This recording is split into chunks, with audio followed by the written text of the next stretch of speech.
It is your prisonplanet.tv memberships that fund so much of what we do here in this operation. And then we're more than happy for the TV show after it's aired live, then be leaked out onto the web to tens of millions of people. That's our goal.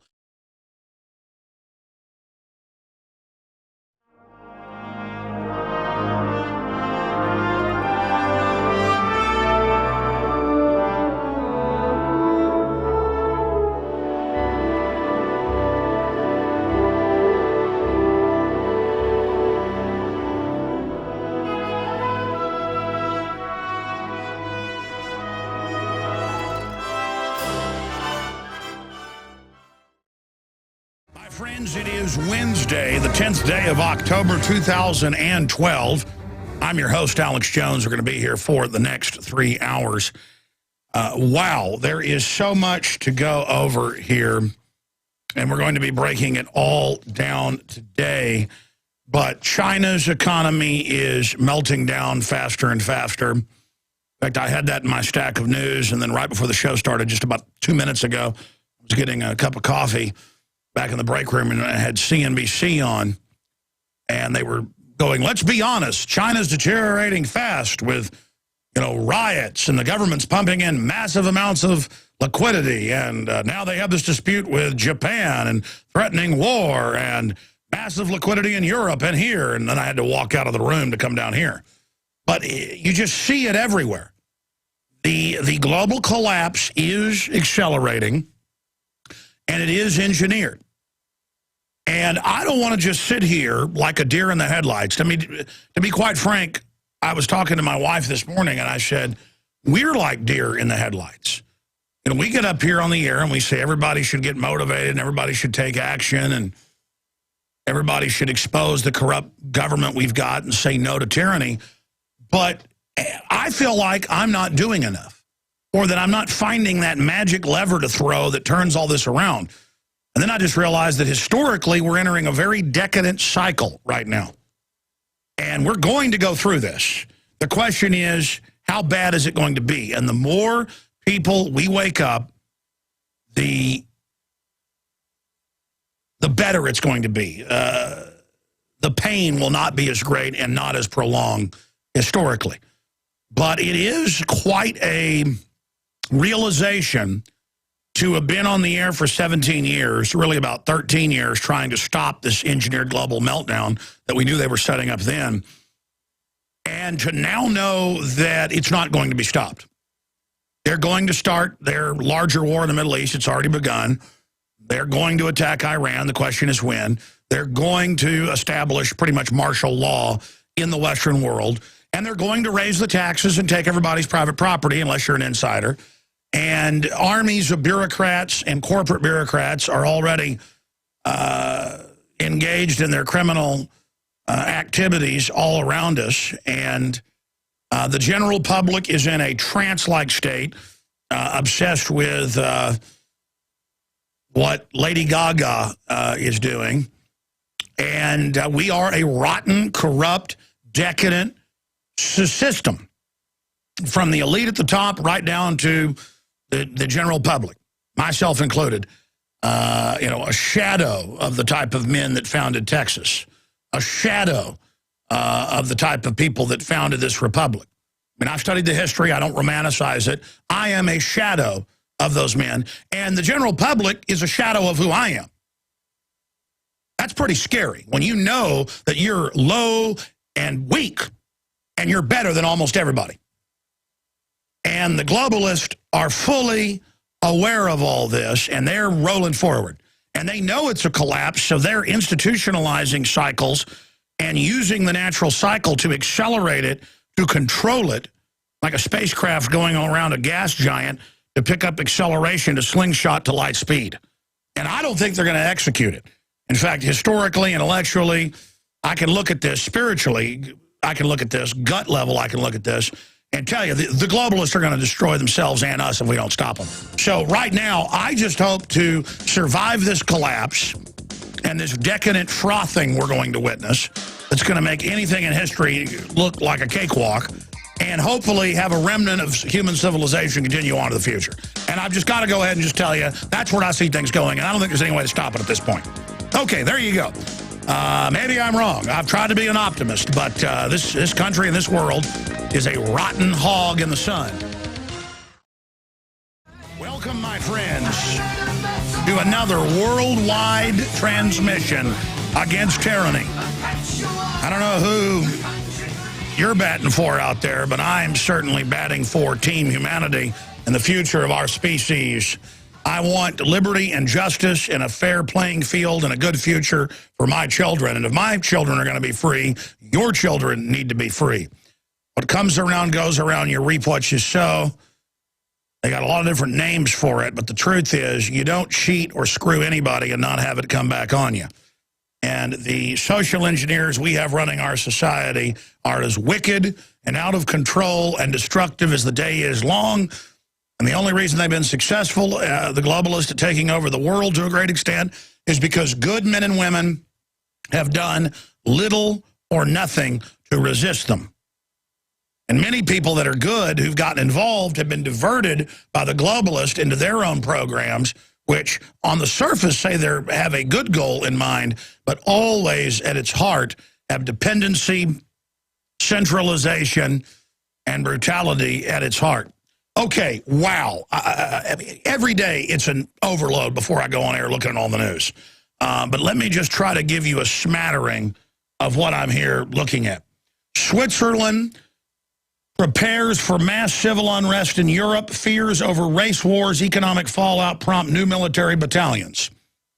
And this is the universities, the government, elected officials. They're all here quoted out of the Swiss newspapers. Paul Watson quotes them and links to where they're making these statements. And it's on Swiss television. It's in the Swiss papers. They're preparing for basically road warrior level collapse of Europe. And, of course, the elites in Europe are also preparing in other countries, and they're preparing here, while starting wars all over the world and trying to engineer a financial implosion. We're going to be talking with best-selling author of When Technology Fails, Matt Stein, on this and more coming up in the second hour today. So that's just one of the stories I have. You remember 3 months ago, there were, no exaggeration, over 500 news articles coming out and saying there are no drones watching you. There is no weaponization of drones. It doesn't exist. Alex Jones, Matt Drudge, DrudgeReport.com, Infowars.com was Drudge carrying our stories. We just made it up. Even though Kurt Nemo's article that became the national, huge news story that they countered was linked to all these local articles where they had weaponized drones and were weaponizing them and arresting people with them from Texas to Dakota, to North Dakota. So all of this is going on. Well, here is another article today with NBC News, and we're going to play part of this later just to analyze it. Sheriff wants drones to peek inside buildings. And this particular sheriff says in California that he already has drones, but now he wants them to look through your windows and to find marijuana plants and to track what type of heat resonance you have with heat scanners, infrared, so they can SWAT team your house. People get SWAT teamed all the time, and they say, well, your power bill was too high. It must have been marijuana you were growing. Come on, government. You're run by a big pharma that pushes deadly psychotropics and other drugs on the population, prescription garbage, hillbilly heroin, the rest of it, OxyContin, kills by an order of conservatively 10 times what illegal drugs do every year, conservatively. You're pushing them on school kids with the New Freedom Initiative. The U.S. Army and Marine Corps grows the opium, 93% of the world's supply in Afghanistan, and loads it on C-130s to ship it in. And your excuse to SWAT team us and take our houses and cars and all the rest of it is marijuana. Mary Jane. And then when 14 states moved to say we're going to legalize it, Obama SWAT teams the legal dispensaries. I mean, I've just had enough of it. You're a bunch of narcotics traffickers who want to keep it illegal so you can run the stinking black market. I'm sorry, I'm ranting. The sheriff wants drones to peek inside buildings, technology previously used to hunt insurgents in Afghanistan. And it's already going in nationwide. And if this story goes big, they'll just come out and say, well, there's no drones. We never heard of those. Lockheed Martin to control Pentagon's global information grid. Privatization of the Pentagon. Homeland Security learns to love small spy drones. That's Wired Magazine, but it doesn't exist. I mean, the Pentagon, Wired Magazine reported last week that their number one enemy is constitutionalists and those that don't trust the government. Years after we broke that news. But it's okay. I mean, Pentagon's now running checkpoints all over the country illegally, but NSA spying on us illegally. But you know what? I was thinking this morning that this show sounds crazy because it's in reality. But it is crazy. It is crazy. I hear my rebroadcast sometimes on the local affiliates, 590, 90.1 other stations. Or sometimes I hear radio playing clips of me making fun of me. I'll just randomly tune in as somebody's playing clips making fun of me. Oh, look, he thinks the NSA spying on us. What a kook. And I'm like, I understand why, even though this is all admitted, the ignorant, they're experts on Dancing with the Stars and America's Got Talent and NFL or whatever the case is, it does sound crazy. I mean, if I'm up here saying that thousands of schools, thousands now, have cameras in the bathrooms watching the kids go to the bathroom and take showers in public schools, that sounds crazy. If I announce all over the country, they now admit what 4 years ago they tried to cover up, that government-issued laptops are watching employees and students, whether you're a government worker or a public school student, a government training student, you are being watched. And now I've got articles today where they're like, yeah, we're watching you at home. What's the big deal? I mean, it's beyond 1984. And that's why it sounds so crazy, because the elites are crazy. And if you've studied history,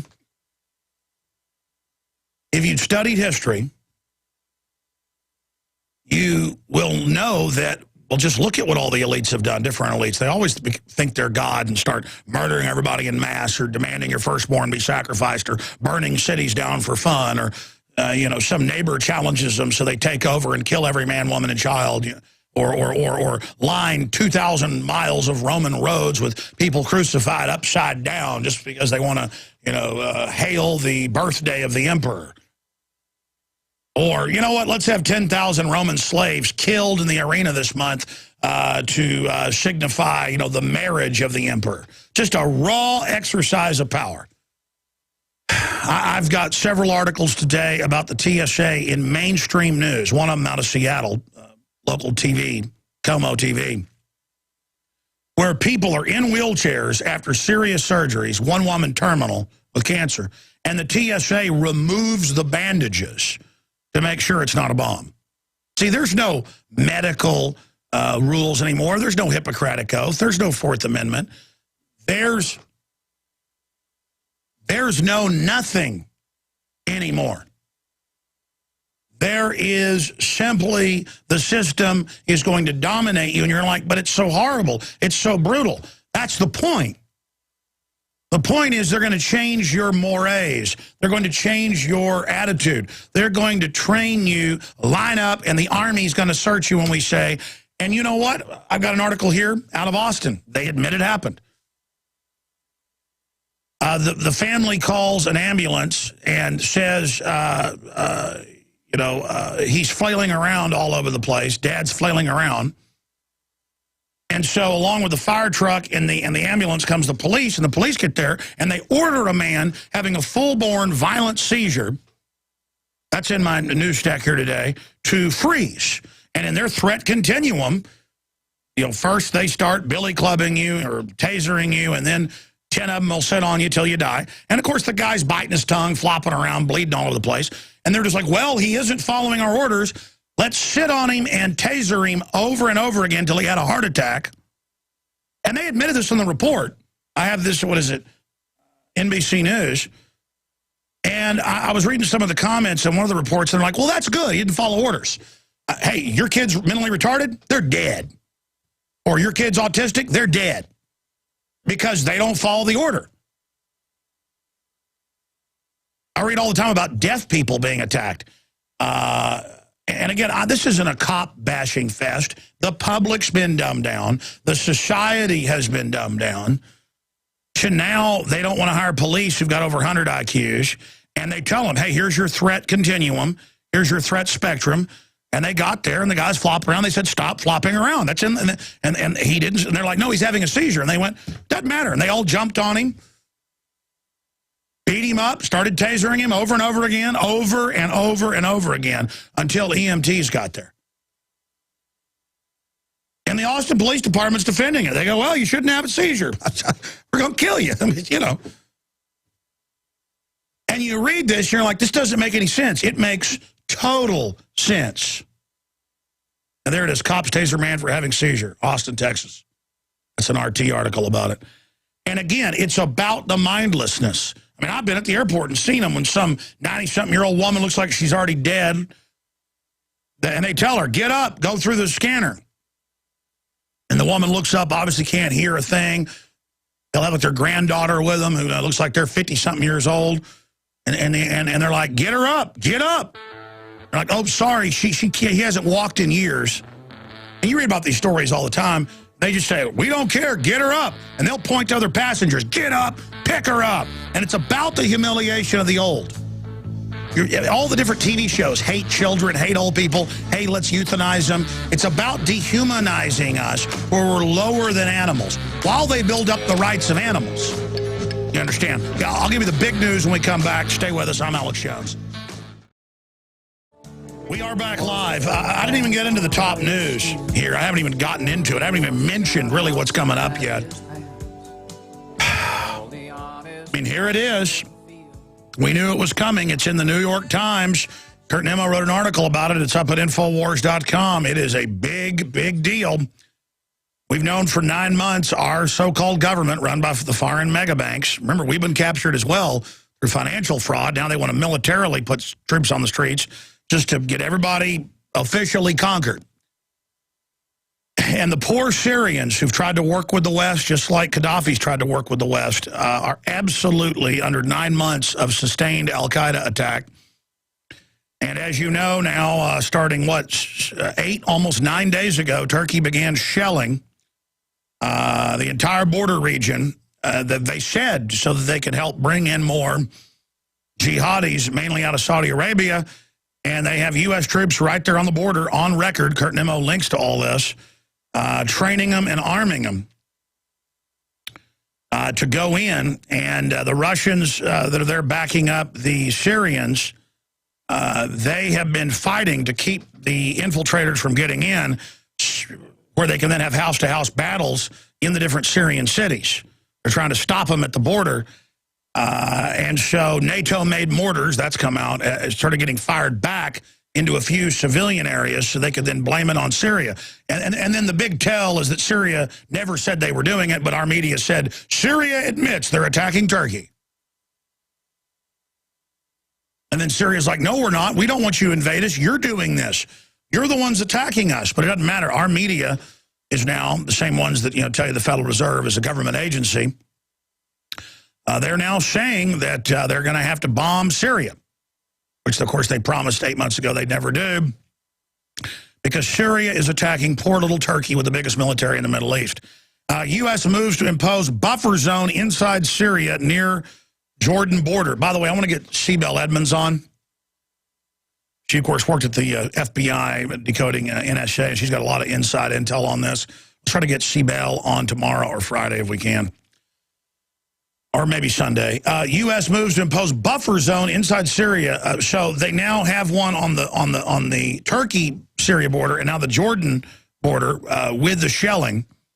And it's on. They're now sending in publicly U.S. troops and Pentagon advisors that they admitted 9 months ago they already had there. But now it's just, they're going public with the peace action to protect Turkey. This would be like if Mexico publicly attacked Guatemala and had insurgents try to overthrow Guatemala on their southern border, and then said, we need the U.S. to attack Guatemala because Guatemala is attacking Mexico. And everybody is so dumb, there's a 9-month war where Mexico is attacking Guatemala, to use that analogy. It's just so a stronger state. Mexico's a much stronger state militarily than Guatemala. That's why I use the Turkey-Syria thing. And I mean, this is a Roman ruins everywhere, big, beautiful cities. an old world, not a third world country. We've had Sunni exiles on the show, like Syrian girl who was run out by the previous Assad. She doesn't even like Assad. We need to get Syrian girl back on, too. And she's been calling it like it is from the start accurately. And she's against what's happening because to watch Al-Qaeda brought in and blow up the old mosque and churches and synagogues and blow up the oldest grocery store in the world, the World Heritage Site. I mean, they just blew the whole thing up. I mean, they're blowing that place up. And the most immoral war crimes you can imagine on record. They are... Well, it's on the news, and it's patriotic. The Al-Qaeda goes and finds the dad, says, we're going to kill your family if you don't go truck bomb. The dad gets in and drives the truck bomb in. And if they don't, they chop the kids' heads off and throw them off roofs. And it's on the foreign news. I mean, this is what our government's doing. And Mitt Romney's like, Obama's not doing enough. Get in there and overthrow Assad. So when we get back, Turkey warns Syria it may use greater force. U.S. military is sent to Jordan to help with crisis in Syria, the crisis they created. Unbelievable. And there's a wind on down the road. Our shadow is taller than our soul. Thank you so much for joining us on this worldwide transmission. I am Alex Jones, your host. We are here Monday through Friday, 11 a.m. to 2 p.m. Central, 12 noon to 3 p.m. Eastern. And we are, again, transmitting worldwide today on XM channel 166 and over 120 AM and FM affiliates, as well as global shortwave WWCR, and, of course, audio streams and the free podcast at prisonplanet.com and Infowars.com, and streaming video at InfowarsNews.com or prisonplanet.tv. So, again, I mean, I've talked about this a lot. I want to open the phones up right now to take just a few calls from active duty military personnel. This is public. They just count on the general public being totally ignorant. I know the troops, active duty I talk to, just shake their heads and they go, no, this proves everything you're talking about, how Al-Qaeda works for the West. We know Al-Qaeda was created by the West, but we know they used them to attack the Serbs in the 90s and then say, oh, look, the Serbs are fighting back. We've got to have NATO attack Serbia. And now they've used them against Libya. They're using them against Syria. And then they're saying, oh, my gosh, every day a mortar gets shot across the border and blows up some, village shack. I don't think anybody's even been killed. So we've got to invade the whole country now while Syria is under concerted attack. And house-to-house fighting going on in the major cities. I mean, it is so incredibly immoral what's going on. Turkey warns Syria it may use greater force. And the New York Times, the folks told us about yellow cake in Niger and aluminum tubes, and we're caught lying. With Syria's civil strife coursing through major cities and unsettling neighboring countries. And look, they report it like, oh, the civil strife. Isn't it so sad? When the West literally, on record, started the whole thing. The Turkish military sounded a somber warning on Wednesday that it may respond more forcibly after days of shelling from Syria. And the shelling is a few mortars, which the evidence shows are being shot by the Al-Qaeda rebels that, well, I mean, it's a false flag. It's a staged event. News reports on Wednesday spoke of an intensified fighting close to the Turkish-Syrian border near the Syrian frontier settlement, with mortar and machine gun fire clearly audible from the Turkish side. As fighting near the 550-mile border has unfolded over the past week, several mortar bombs have landed on Turkish soil, prompting Turkish gunners to return fire. It has not been clear whether the Syrian mortar is deliberate or the result of an inaccurate fire and clashes between government forces and rebels seeking the overthrow of President Bashar al-Assad. Well, I thought Syria 7-8 days ago took credit for it. Of course, they didn't. Again, ladies and gentlemen, on 8/8/8 in 2008, I got up and the news was announcing Russia has attacked Georgia. Even though I'd been on the air 14 years or whatever it was at the time, 13 years, and thought I was savvy, I went on my show that day and announced Russia had attacked Georgia. And then it started coming out, oh, wait, actually, and it was even like on BBC. Well, actually, when Georgian forces attacked the Russian forces at Abkhazia and South Ossetia. But our media just kept going for a few weeks that no, Russia attacked. And then, you know, I was an evil traitor for saying that, well, no, actually, it's admitted by NATO that South Ossetia and Abkhazia were attacked by Georgian forces. I mean, they went into the demilitarized zone, those disputed zones since the end of World War II that has Russian populations that were persecuted by the Georgians, vice versa, kind of the Kosovo type situation again, just in a different area, but similar. And they just went into the barracks and killed hundreds of Russian soldiers. So the Russians just poured in and pushed them back, rolled nukes in and said, okay, NATO, get out or we're going to take the whole country. NATO blinked and pulled back. But what does that tell the world? It came out that NATO ran that as some weird test of Russia to see what Russia would do, and Russia did not blink. The globalists are insane, ladies and gentlemen. They've got our Navy massing off the coast of China right now. China is teetering financially, getting ready to go under. I mean, this is crazy. And again, our country's run by the globalists that are playing all our countries off against each other. The Iranian government's bad. The Russian government's bad. Our government's bad. The Japanese government predominantly is bad. The Israeli government's bad. The Syrian government's bad. They're all corrupt. Corruption has become so accepted that that's the prerequisite to being in power, is lying and deceiving and bought off by globalist special interests that are bigger than all the governments. What? You can look this up at the top 100 corporations or of the top 100 biggest economies. Years ago, it passed the line of more than half were corporations. Walmart's bigger than most big governments, most big GDPs, most big countries' GDPs. That's just Walmart, ExxonMobil. But they're just corporations. They're not the banking cartels that are innumerably bigger through fraud, who've created 1,000+ trillion in fake garbage that they got everybody to buy into. Now they're holding everyone hostage, and they need war as the political smokescreen. So I want to ask, we'll go right to your calls for just a few military callers. What is your take on this morally?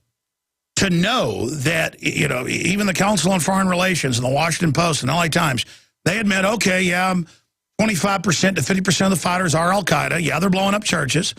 Yeah, they're going to kick women out of college and make them wear burqas, just like they've done in Libya. And yeah, but you know what? We're bringing down Assad. We'll use al-Qaeda. We'll deal with them later. Yeah, a year after the killing of Gaddafi or less, they're already saying they've got to re-invade Libya because of al-Qaeda. They're saying they want to invade all these other African countries because of al-Qaeda, where al-Qaeda isn't even at in places like Rwanda and where else are they at? You know, down there where the Lord's Resistance group's at in Central Africa. And they're saying that group's in 3 or 4 different places. So all of this is happening. All of this is going on. All of this is unfolding. And we're sitting here watching our country historically. We are watching all of this historically happen. I mean, history is going on right now in front of all of us. History is taking place right now in front of us. And I've never seen something this openly immoral, this openly, completely and totally, absolutely, patently fraudulent.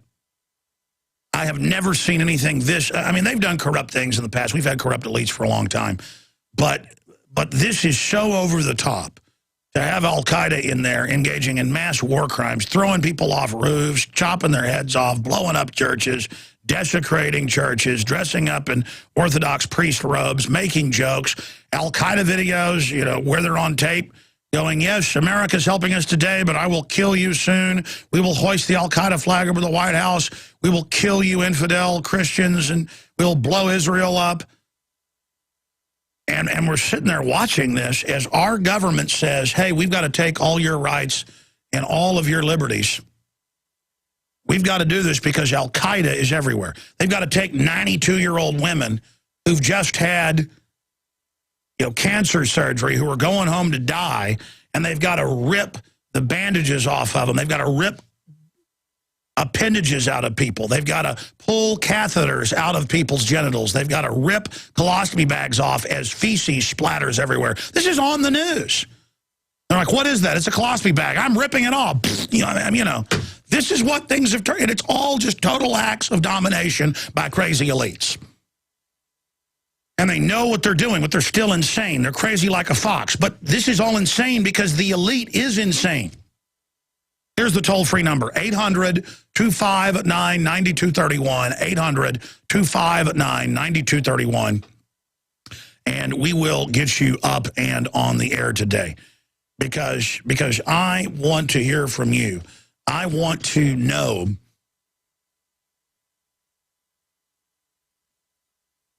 where you think all this is going.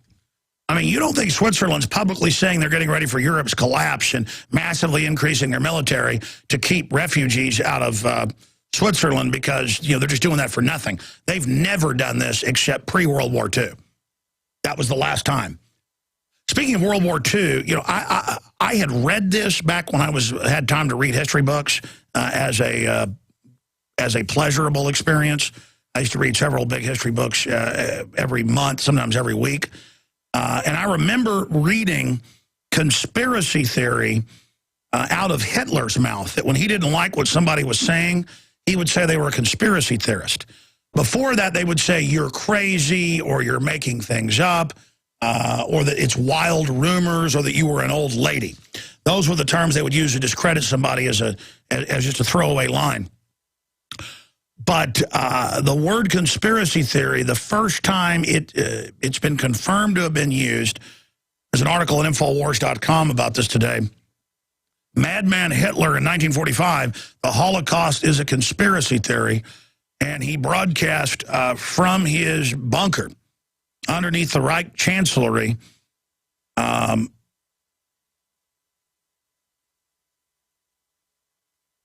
that it was a conspiracy theory to say that he had killed any Jews.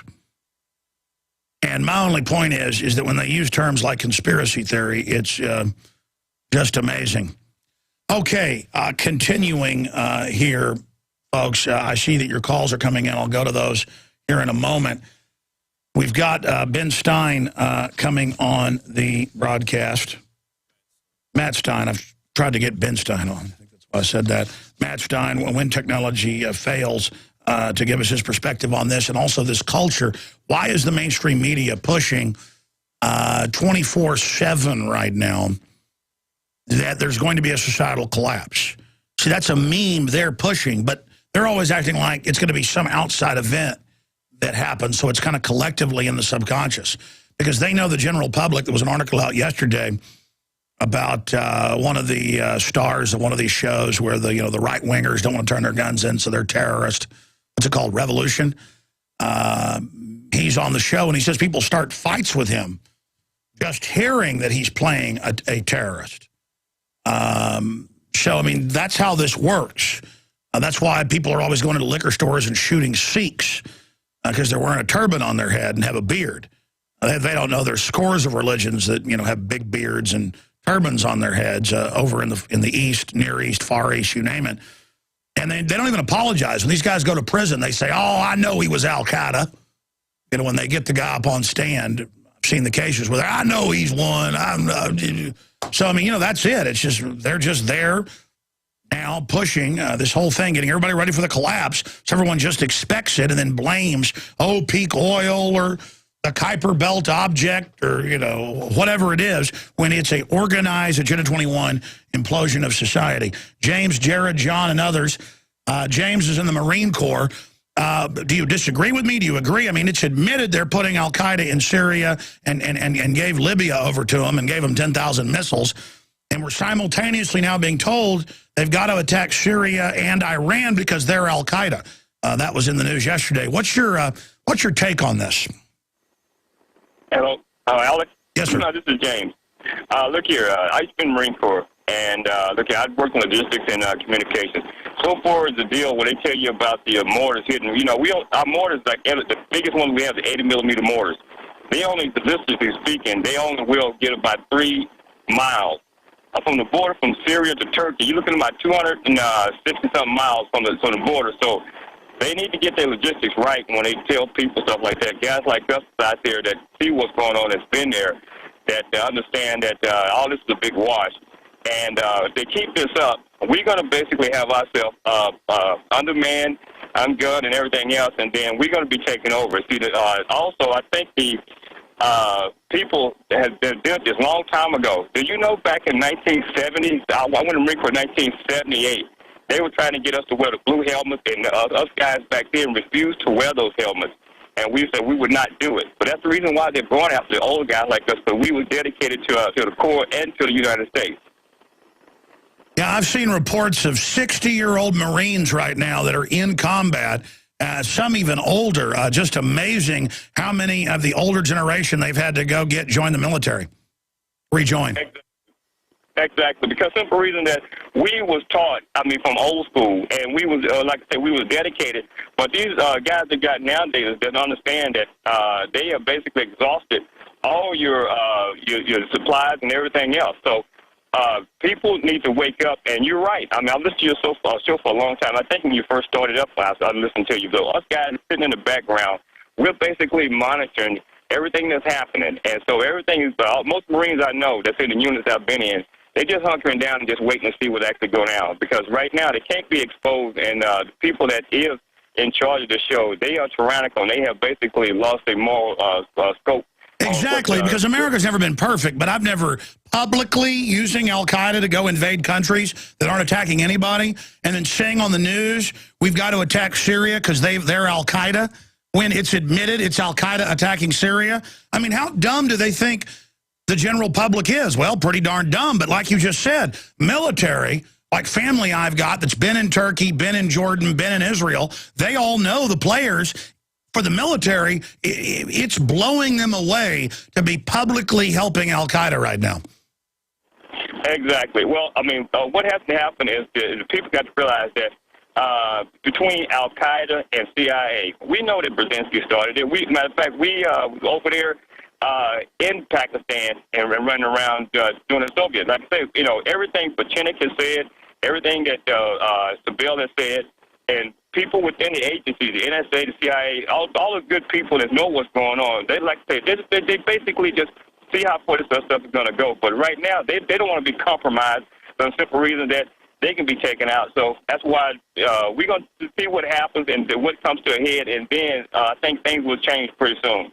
I hear you. God bless you. I agree with that, and that's a point I've been meaning to make. We're going to go to break and come back with more of your calls. I've been meaning to make that for weeks here, is that, hey, there's not just bad guys in this world. There's a lot of good people, and they need to stay right where they're at, because that's, people ask, why am I alive? Well, the grace of God, number one. But number two, there are a lot of good people in government and out of government and in media. There are all sorts of people in media that have quietly helped us over the years get the word out, even though sometimes I'm not the best spokesman. I'll say it myself up front. I'm just doing the best job I can. That's all I can do. But there have been so many people that have given Infowars a shot because they know this information overall is very accurate. People like George Norrie of Coast to Coast AM helped put us on the map to an even greater level. People like Matt Drudge of DrudgeReport.com. Because they're good guys who realize that there's no future if we don't turn this around. Folks, this is pure evil we're dealing with. Our country has been hijacked by foreign banks who brag they've hijacked us, and now they've got America on a kamikaze mission that is meant to destroy our name, bankrupt us. I agree with the Marine. This is meant to set America up. What's happening right now, the whole world's watching. Your calls are coming up. Again, I've talked to some military people that go, well, that's just war. Yeah, we'll use al-Qaeda to kill the Shiites, and then we'll kill the Shiites after that. Let's just get them killing each other. Hey, they're using the threat of al-Qaeda and all this to take our liberties, while in the real training manuals, it says it's for the American people. It was never about al-Qaeda. Do you get it? Al-Qaeda works for Saudi Arabian intelligence, who works for British intelligence, who works for the Rothschilds on record. Look at who founded our CIA out of the OSS, British intelligence. I'm not blaming the British people, but the imperial model from the Empire Wars of the last 500 years was perfected by British intelligence. So their model is the modern model used today. This is a proxy war, divide and conquer, balkanization program that you're seeing. And it's evil. It's pure evil. And they're going to stage terror attacks, there's no doubt, and blame it on domestic groups and say that we work with Al-Qaeda. That's already in the Army training manuals. And I'm not going along with this, okay? This is how they plan on conquering our country. And it's just amazing, amazing to see it. Let's talk to Jared in Oklahoma, who's Marine Corps. Then we'll talk to John, who's Army. Jared in Oklahoma, your take on all this. Hello, Mr. Jones. Good afternoon. How you doing? I think it's crazy. You know, I was recently just kicked out of the Marine Corps because I didn't agree with their ideology of going to Afghanistan and kill everybody you see. You know, I stand up for the Bill of Rights and the Constitution. I've been listening to your show for about 3 years. And if you don't agree with these people in the military's ideology of kill first, ask questions later, you're branded as a lunatic, a conspiracy theorist, mental mushroom head. And it's just crazy. Well, you know why they say kill first, ask questions later. A lot of times it's whoever fires first will end up winning the fight. The problem is then you lose the moral authority long term. See, you kill first if you're in a war and there's the enemy. But when you employ those type of operations against the general public, you lose the hearts and minds. But again, the real larger strategy is to destroy our name worldwide. See, I learned about this over a decade ago when I noticed globalist publications like News Corp would badmouth America overseas in newspapers, but then not do it here domestically. So, see, they play both sides. These are globalists above the countries. What's your take, though, on the West injecting upwards of 50,000 Al-Qaeda now into Syria, but saying we have to attack Syria because they're with Al-Qaeda? It's just brainwashing people because the average American doesn't really understand what's going on or even takes the time out of the day to investigate certain things. It's just absolutely. I hear you, and I appreciate your call. Let's go to John in Tennessee, who's Army. John, what's your take on this? How you doing, Alex? I'm a first-time caller. Just been listening to you for the last couple of months here. I feel like I have a lot to catch up to feel like I'm on the up and up, like that Marine caller that we spoke to a little while back. I'm sorry, I'm a little nervous. Sure, it's okay. What do you think of them putting Al-Qaeda into Syria? I mean, that's admitted. I mean, is that a good thing?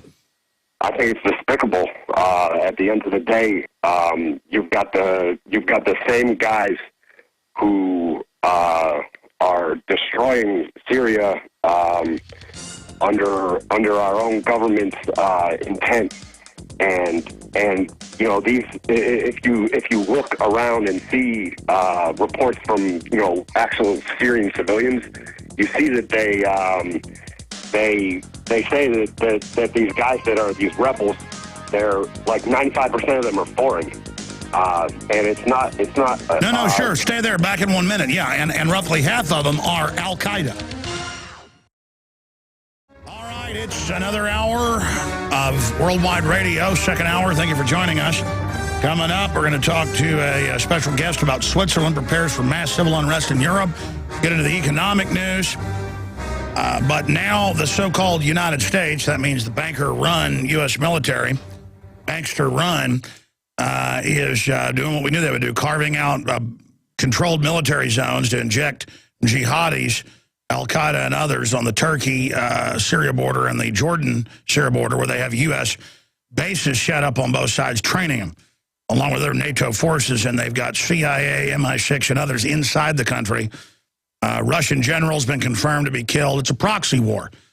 The Russians backing the Syrians and the United States and NATO backing the Saudi Arabian Al-Qaeda people.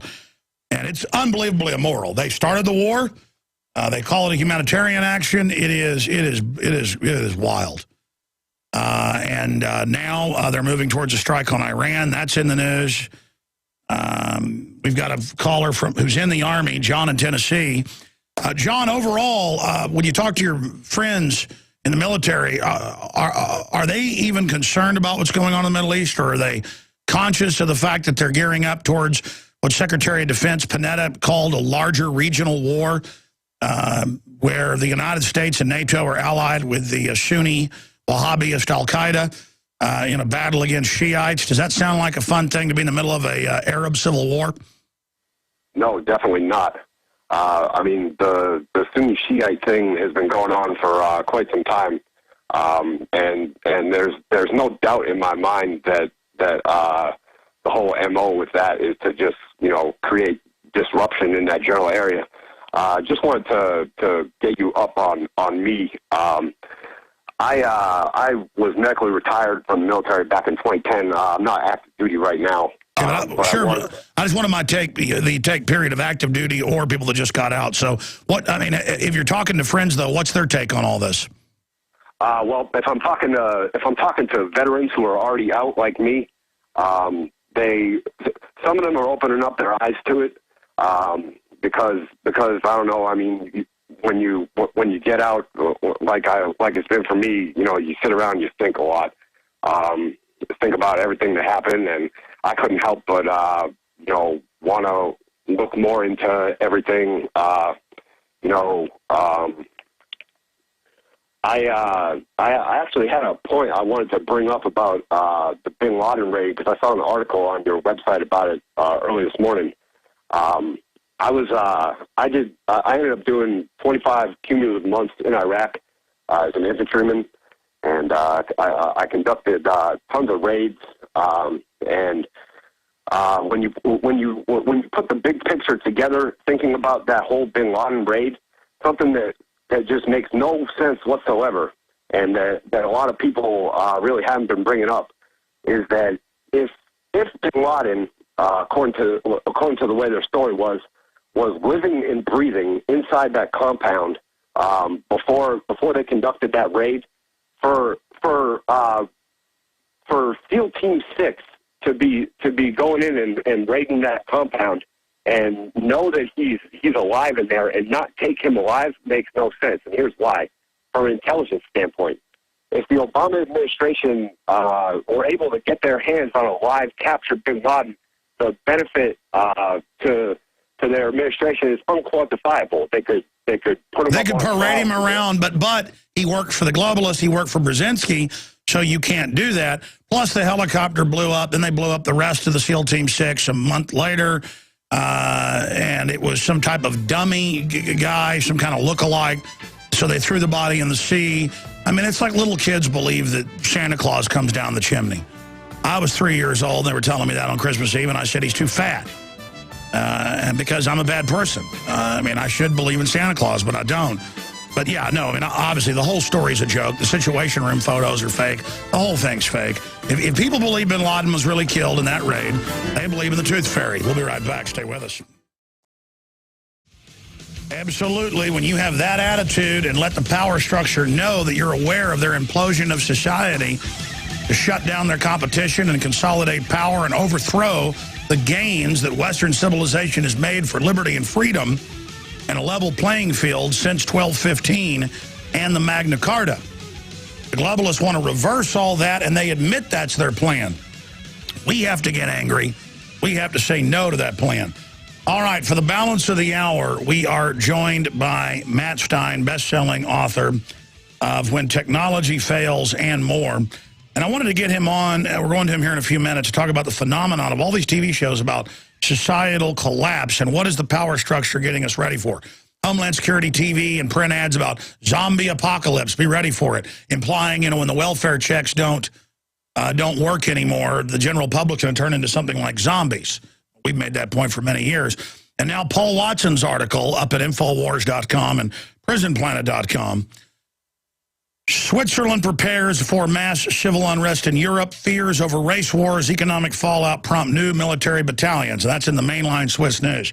And again, if you're just joining us for the first time, I am Alex Jones, coming to you from deep in the heart of Texas, blasting out on the AM and FM dial, from Los Angeles, California to Chicago, Illinois, from Dallas, Texas to Rochester, New York, from places like Knoxville, Tennessee to places like Albuquerque, New Mexico. Thank you so much for joining us today. And anybody can listen to the free audio streams and the podcasts you can subscribe to at Infowars.com.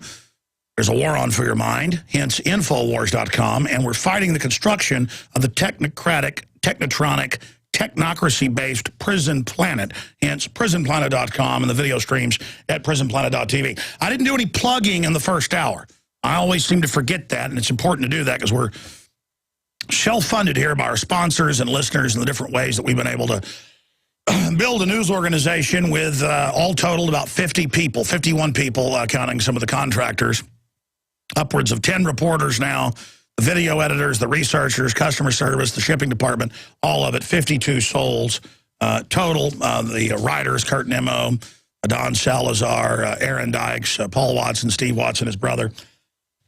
We're going to be breaking all this down here, but you know that in the last 2 months I launched, or in the last month and a half, I launched a new salvo in the info war because of internet kill switches and calls to shut down print and the dinosaur media imploding online, not just in print. I decided to go with what listeners for 15 years of my 17 years on air have begged for, a newsletter, a magazine. But I finally got to the point. I've got a graphics department, editors, all the people. And we put out the first issue in September, The Economic Collapse, Banksters Plot to Destroy U.S. Economy and World Economy, Rome Burned, Will We? And then we've got just a limited number of those left because everything's sold out. We kept some, so the first subscriptions get the first issue in the next 12. And then we have the new technocracy, drone, combat robot, globalist statements of the world they plan to build, the end of humanity, rise of the robots, if they have their way. That has almost sold out. So I decided, because it costs a little more, but it's a little lighter, so the shipping, I sell these at cost is the point, because this is an outreach, so you have a good-looking tool with great graphics and great articles and powerful headlines and powerful content to hand people. In this world of everything going digital, when they zig, I zag. When print dies, I go into print. And that's why we have the new glossy. Now, there are a few thousand left of the Infowars newsprint October issue, the Technocracy. And those are discounted even below cost until we get rid of those at InfowarsStore.com. And at cost, we now have 10,000 as a test we did, and they just came in, of the glossy. And, folks, we got several places to test it out and found a wonderful place in Ohio that we're getting it done, 48 pages, and it is just really high-quality glossy. And believe me, wait till I put 50,000 of these on the streets in Austin every month and then 50,000 out to you. We've got distributors lined up around the block. I've just got to get that bureaucracy going to get that going, people ready to put this out in their area with their local content added to it. They can either expand the size of the magazine or put it inside the current format. We've just got big publishers, actually, and magazine and newspaper publishers ready. So this is definitely a success thanks to you, the listeners, supporting us. 10,000 of the first of the new issues in glossy. There will be no more newsprint. I personally like it, but everybody in the office likes the glossy better. And so it's now going to be glossy in the future. Now, most of you will get, in the October issue, you will get the newsprint one. But if you want to order in bulk at cost the glossy, you can. But starting in November, everything will be glossy, no more newsprint. So right now, you can still get the newsprint and the glossy at InfowarsStore.com. And you support getting the word out. I mean, you come up to people with something like this. It looks like the old Rolling Stone. You know, it's the big format magazine. Everybody else has made their magazine smaller. This is the big format glossy. And I mean, high with a poster inside, so much more. And believe me, these 10,000 will sell fast because they're in groups of 10, 20, 50, up to 100 at cost. And then the old newsprints, we've reduced those by, what, about 30% in price to below cost just to blast them out the door. So, again, InfowarsStore.com. Lastly, later in the show, I am going to get to this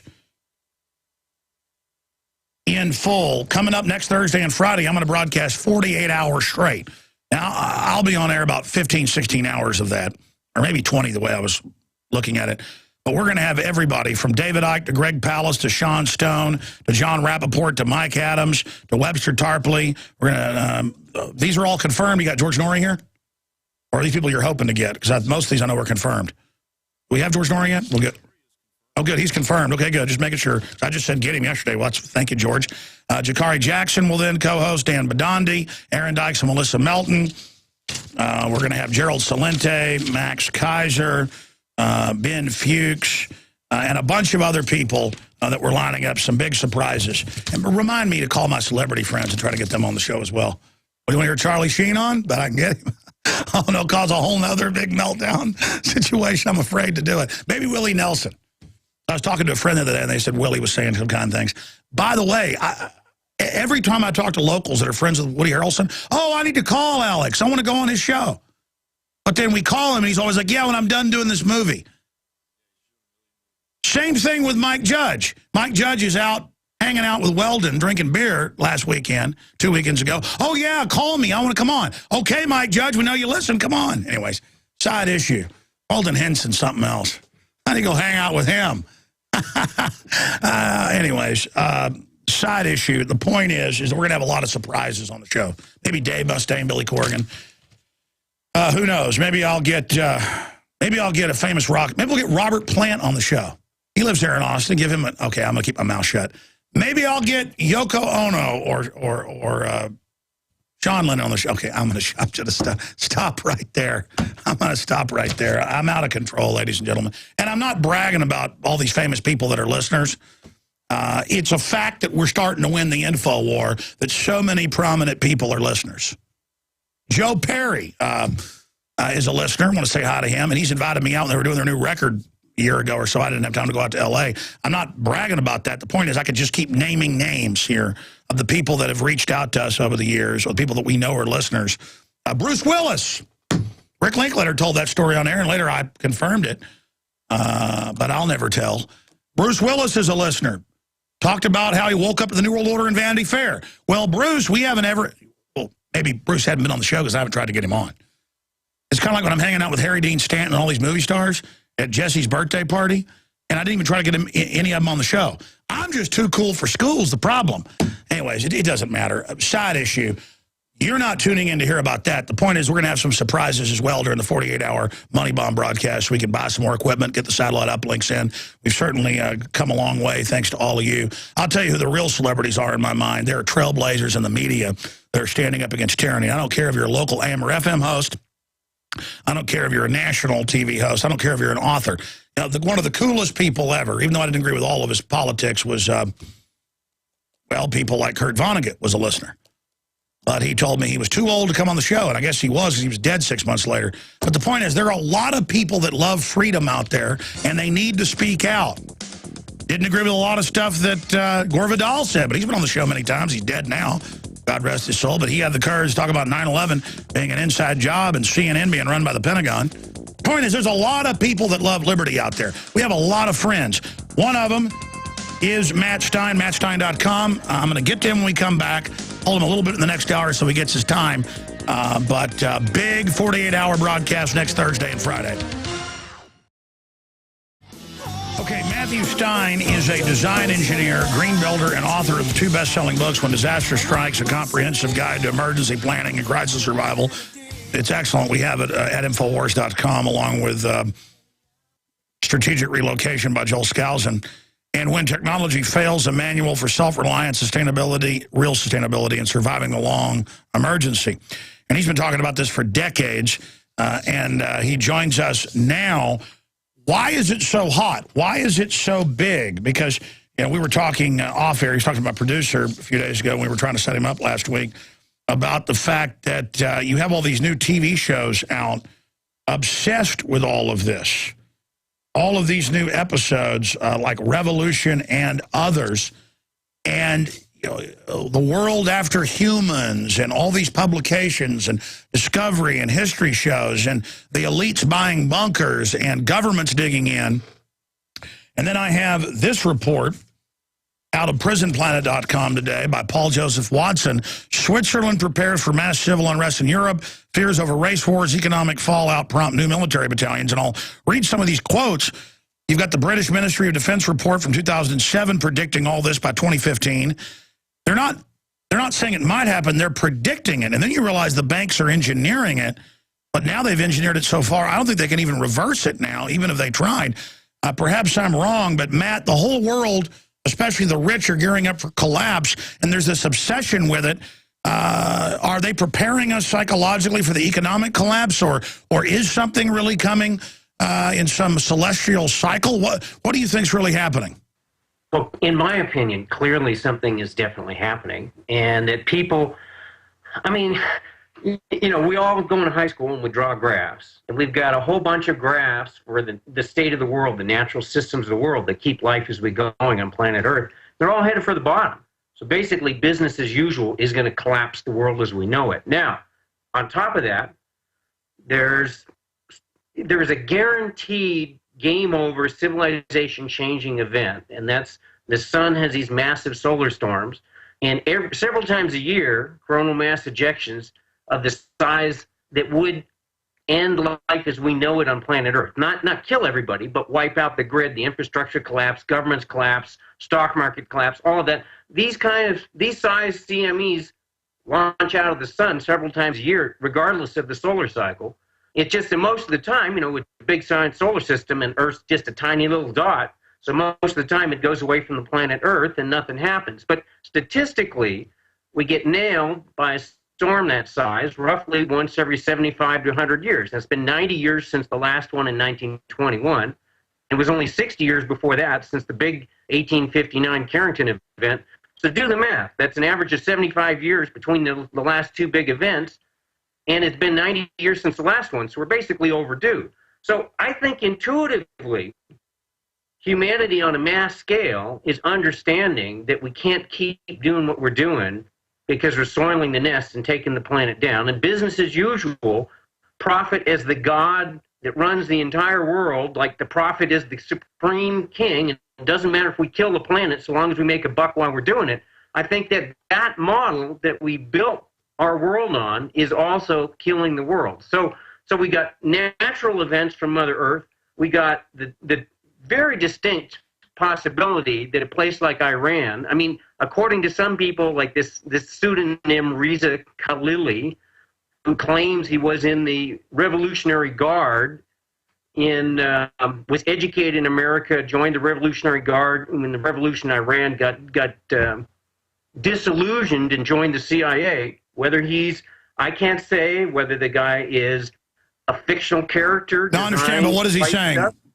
What he's saying is that Iran actually has several nuclear devices, including EMPs, that they put together. Well, that's what Colonel Schaefer, who is definitely not a hawk, says, and I respect him a lot. And I also have family pretty high up in the Army, and they told me 5 years ago, look, Iran already has 2 nukes.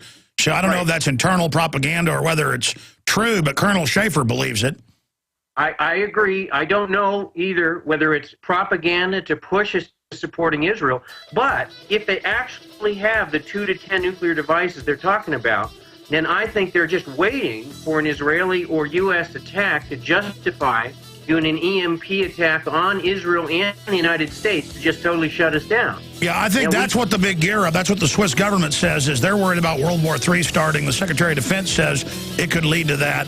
We'll be right back with our guest. Long segment coming up to break this down. Matt Stein is our guest. Look, here's what I'm saying. If you just tune in for the first time, welcome. I'm Alex Jones, coming to you from deep in the heart of Texas, Austin. I know governments are buying 1.6 billion bullets. It was 1.2 4 or 5 months ago. Now it's 1.6. They are buying drones. They are setting up checkpoints. So there's every day now I see articles all over the country with regular Army, not even in drills, running real checkpoints, searching people on highways. There is this total preparation by governments everywhere for collapse. And the big one I see is economic. The 1.5 conservatively, 1,500 trillion in fraudulent debt created by the banks that they induced their agents in government that they lobbied to get in place or ran for office. They even appoint, the leaders of Italy and Greece now. I mean, and brag that they've conquered Europe. They are imploding things. So you've got that. Then you've got what always accompanies depression, engineered or not, and that's big wars as political distractions. That's in the standard playbook. History follows this pattern because tyrants act the same. Those that don't know history are doomed to repeat it. And then you add to this government massively increasing underground bunker building, but details are classified. And you've got what I was just reading earlier, and Matt Stein was starting to get into the reports that, and Gerald Celente believes this as well, along with many other analysts, that if you do attack Iran, they're not going to have to stage stuff because Iran is going to respond with asymmetrical warfare. Of course, the globalists will stage something if they have to, like they're doing, claiming Turkey is shelling, or claiming Syria is shelling Turkey as a pretext to carry that out. So just amazing things are happening, but I want to get back into this nuke situation, but they admit that if they bomb the Bashir reactor and some of the other facilities, that will make Chernobyl or even Fukushima look tame. Because when you have reactors being blown up, then they are going to put off some very nasty isotopes. So we'll get into that with Mr. Stein, who's an expert in this, Matthew Stein, here in a moment. But first off, Switzerland prepares for mass civil unrest in Europe. Fears over race wars, economic fallout prompt new military battalions. Despite being one of the most stable and economically vibrant countries in the world, primarily as a result of its refusal to join the euro, Switzerland is preparing for mass civil unrest in Central Europe that could spill over its border by mobilizing troops to deal with potential disorder. So they're expanding the troops and calling for more brigades. The Swiss military is adding 4 new military battalions to its army that will be spread around the country for purposes of dealing with the fallout from any widespread disorder that could arise from the crumbling Eurozone. And then he links to government ministers and others and professors and news articles breaking this down. Minister Marur, accompanied by whispers from the top uniformed leadership in Switzerland, is trying to raise awareness that Europe's massive financial political crisis could get very unpleasant, right, to John Schindler, a professor of national security affairs at the U.S. War College, Naval War College. Swiss military exercises in September called Stabilo II were based on EU instability getting out of hand. The Swiss have stayed out of the EU on more things than very prosperous Swiss are gloating about these days, and they certainly don't want EU problems spilling over to the country.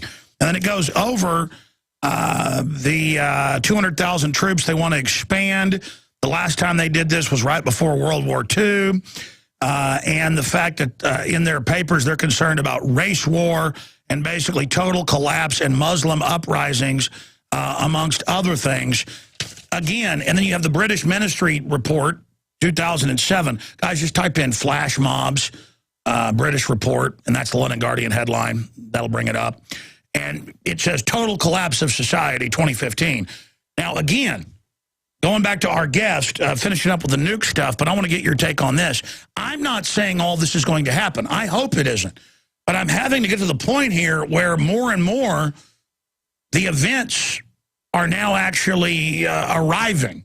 And I was just watching MSNBC before the show, and they were talking about China, or CNBC, totally collapsing from being a boom economy to collapsing. And Ron Paul says time to panic over quantitative easing. I mean, it's just from every angle.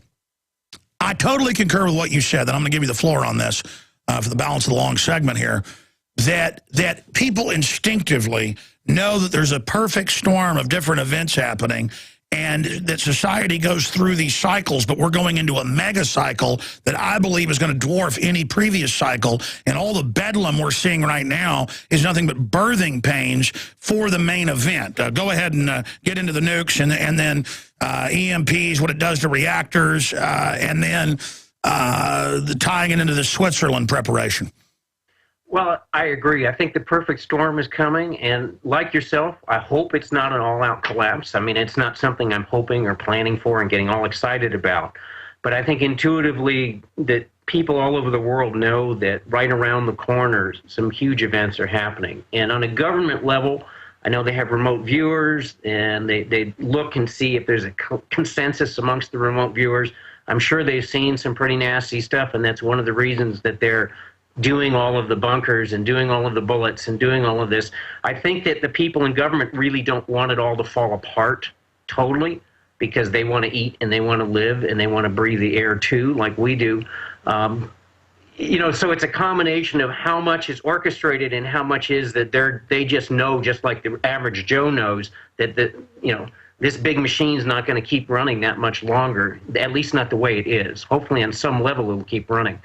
Now, I don't honestly know if we've got one or two huge black swan events around the corner that are going to just take things down like that, like an EMP The good news about an EMP is it's more local. Yeah, it'll probably totally mess up the United States, collapse the government and the stock exchange, but the rest of the world will still be there. The rest of the United States will still be there to come in and kind of rebuild things. The bad news is that in the area of the EMPs, you're going to take out most of the backup systems that keep nuclear power plants functioning. When the grid goes down, you can't just shut down a power plant like flipping a switch. It takes, for instance, 7 months after Fukushima, if they lost cooling water for something like 36 hours, they'd go into full meltdown again. So after a power plant's been shut down for 7 months, it only takes 36 hours with no coolant for them to melt down again. Now they'll melt down in 10 minutes when they first shut down, but they'll melt down in 36 hours 7 months later. So you can't, so when you have a big situation where all of a sudden an EMP or solar storm collapses the grid, then these power plants go into backup power. They turn on their battery banks, they turn on their backup generators, and they keep things rolling. Now, in 1960 or 61, when the Soviets did their EMP tests over Kazakhstan, they expected that there'd be a pretty bad result, but they underestimated it. So they put all of these massive military generators in place in Kazakhstan because they anticipated it would take the grid down with the EMP test. Well, not only did it take the grid down, in fact, the EMP was so strong, it induced currents in 1,000-kilometer, this 600-mile-long trunk power line. It was buried 2 meters at 6 feet under the ground, 600 miles long, 2 meters under the ground.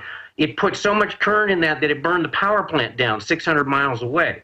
And not only that, it shut down all of their generators. Now, those generators were pre-microelectronics. Microelectronics is like 1,000 times more sensitive to EMP, unless it's specifically EMP hardened and protected. It's like 1,000 times more sensitive to EMP than the stuff in those days. Because it is 1,000 times smaller. Right, it's 1,000 times smaller, so the traces are so close. So it's like opening up your computer and putting your finger in and rubbing your feet on the carpets and sparking around all the chips and saying, "Gee, I wonder if that did anything." It's like chances are, yeah, you're not going to fry every chip in the computer, but all you need to do is fry one key chip, and that computer's not working. Now imagine you've got an EMP, maybe you've got 30 or 40 in the East Coast nuclear power plants into the zone of the EMP. A large percentage, significant percentage, somewhere between 20% and 100% of those are going to fail in the backup power supplies and are going to start doing Fukushima-like things. Most of our power plants have spent fuel ponds on hand, and if the spent fuel pond, that's like the fuel rods in a nuclear power plant are only good for about a year or so. I'm not exactly sure the exact date, but they start losing power. So they have these big, massive cranes that go into the deep ponds, into the water, and they pull them out in a big bucket because it's so radioactive. You can't, even in a radiation suit, you can't get near this stuff. They pull them out encased in a water bucket, and then they move them over, and then they put them into a big swimming pool, like 23 feet deep, in specially designed racks so that they don't get too close and overheat and go critical down inside the bottom of these ponds. And then, so if these ponds lose cooling, if they've been recently refueled, they'll boil dry in 3 or 4 days. If it's been older fuel, it can take as long as a month to boil dry. But to give you an idea, we have something like 95 spent fuel ponds in the United States, an average of 15 Chernobyls worth of radioactive material in each and every one of those fuel ponds. So not only do you have reactors going off, and they have an average of like 1 Chernobyl inside the reactor, but next door to the reactors, like in Fukushima, they're in fuel ponds on the upper floor of the building. So they're blown up buildings, and they're basically on their last legs, and they've got these ponds just filled with debris, and you can go to washingtonsblog.com, just click in visual tour spent fuel ponds, and it'll shock the hell out of you. That stuff is all over our country. So in the event of an EMP, not only does the infrastructure collapse, not only does it take down government and the stock market immediately, not only does all of our just-in-time deliveries grind to a halt, all of our refineries are screwed up. Anything all the digital electronics that makes our world because run. Everything is so strung out and so complex, and also, as you said, That's just right. on time delivery. Let me ask you this question though. We just put up a map on screen, and I was also showing some government maps of where the supposed nuclear reactors are in the United States. I know there's a little over 400 worldwide. And I know that map, and I've been looking at all the maps. None of these maps show even half the reactors. It doesn't even show the 2 nuclear reactors that are in Austin, Texas. It only shows Comanche Peak. Yeah, but those are small. I believe those are just small research reactors that aren't as big of an issue. But you've got 104, 108 nuclear reactors in the United States.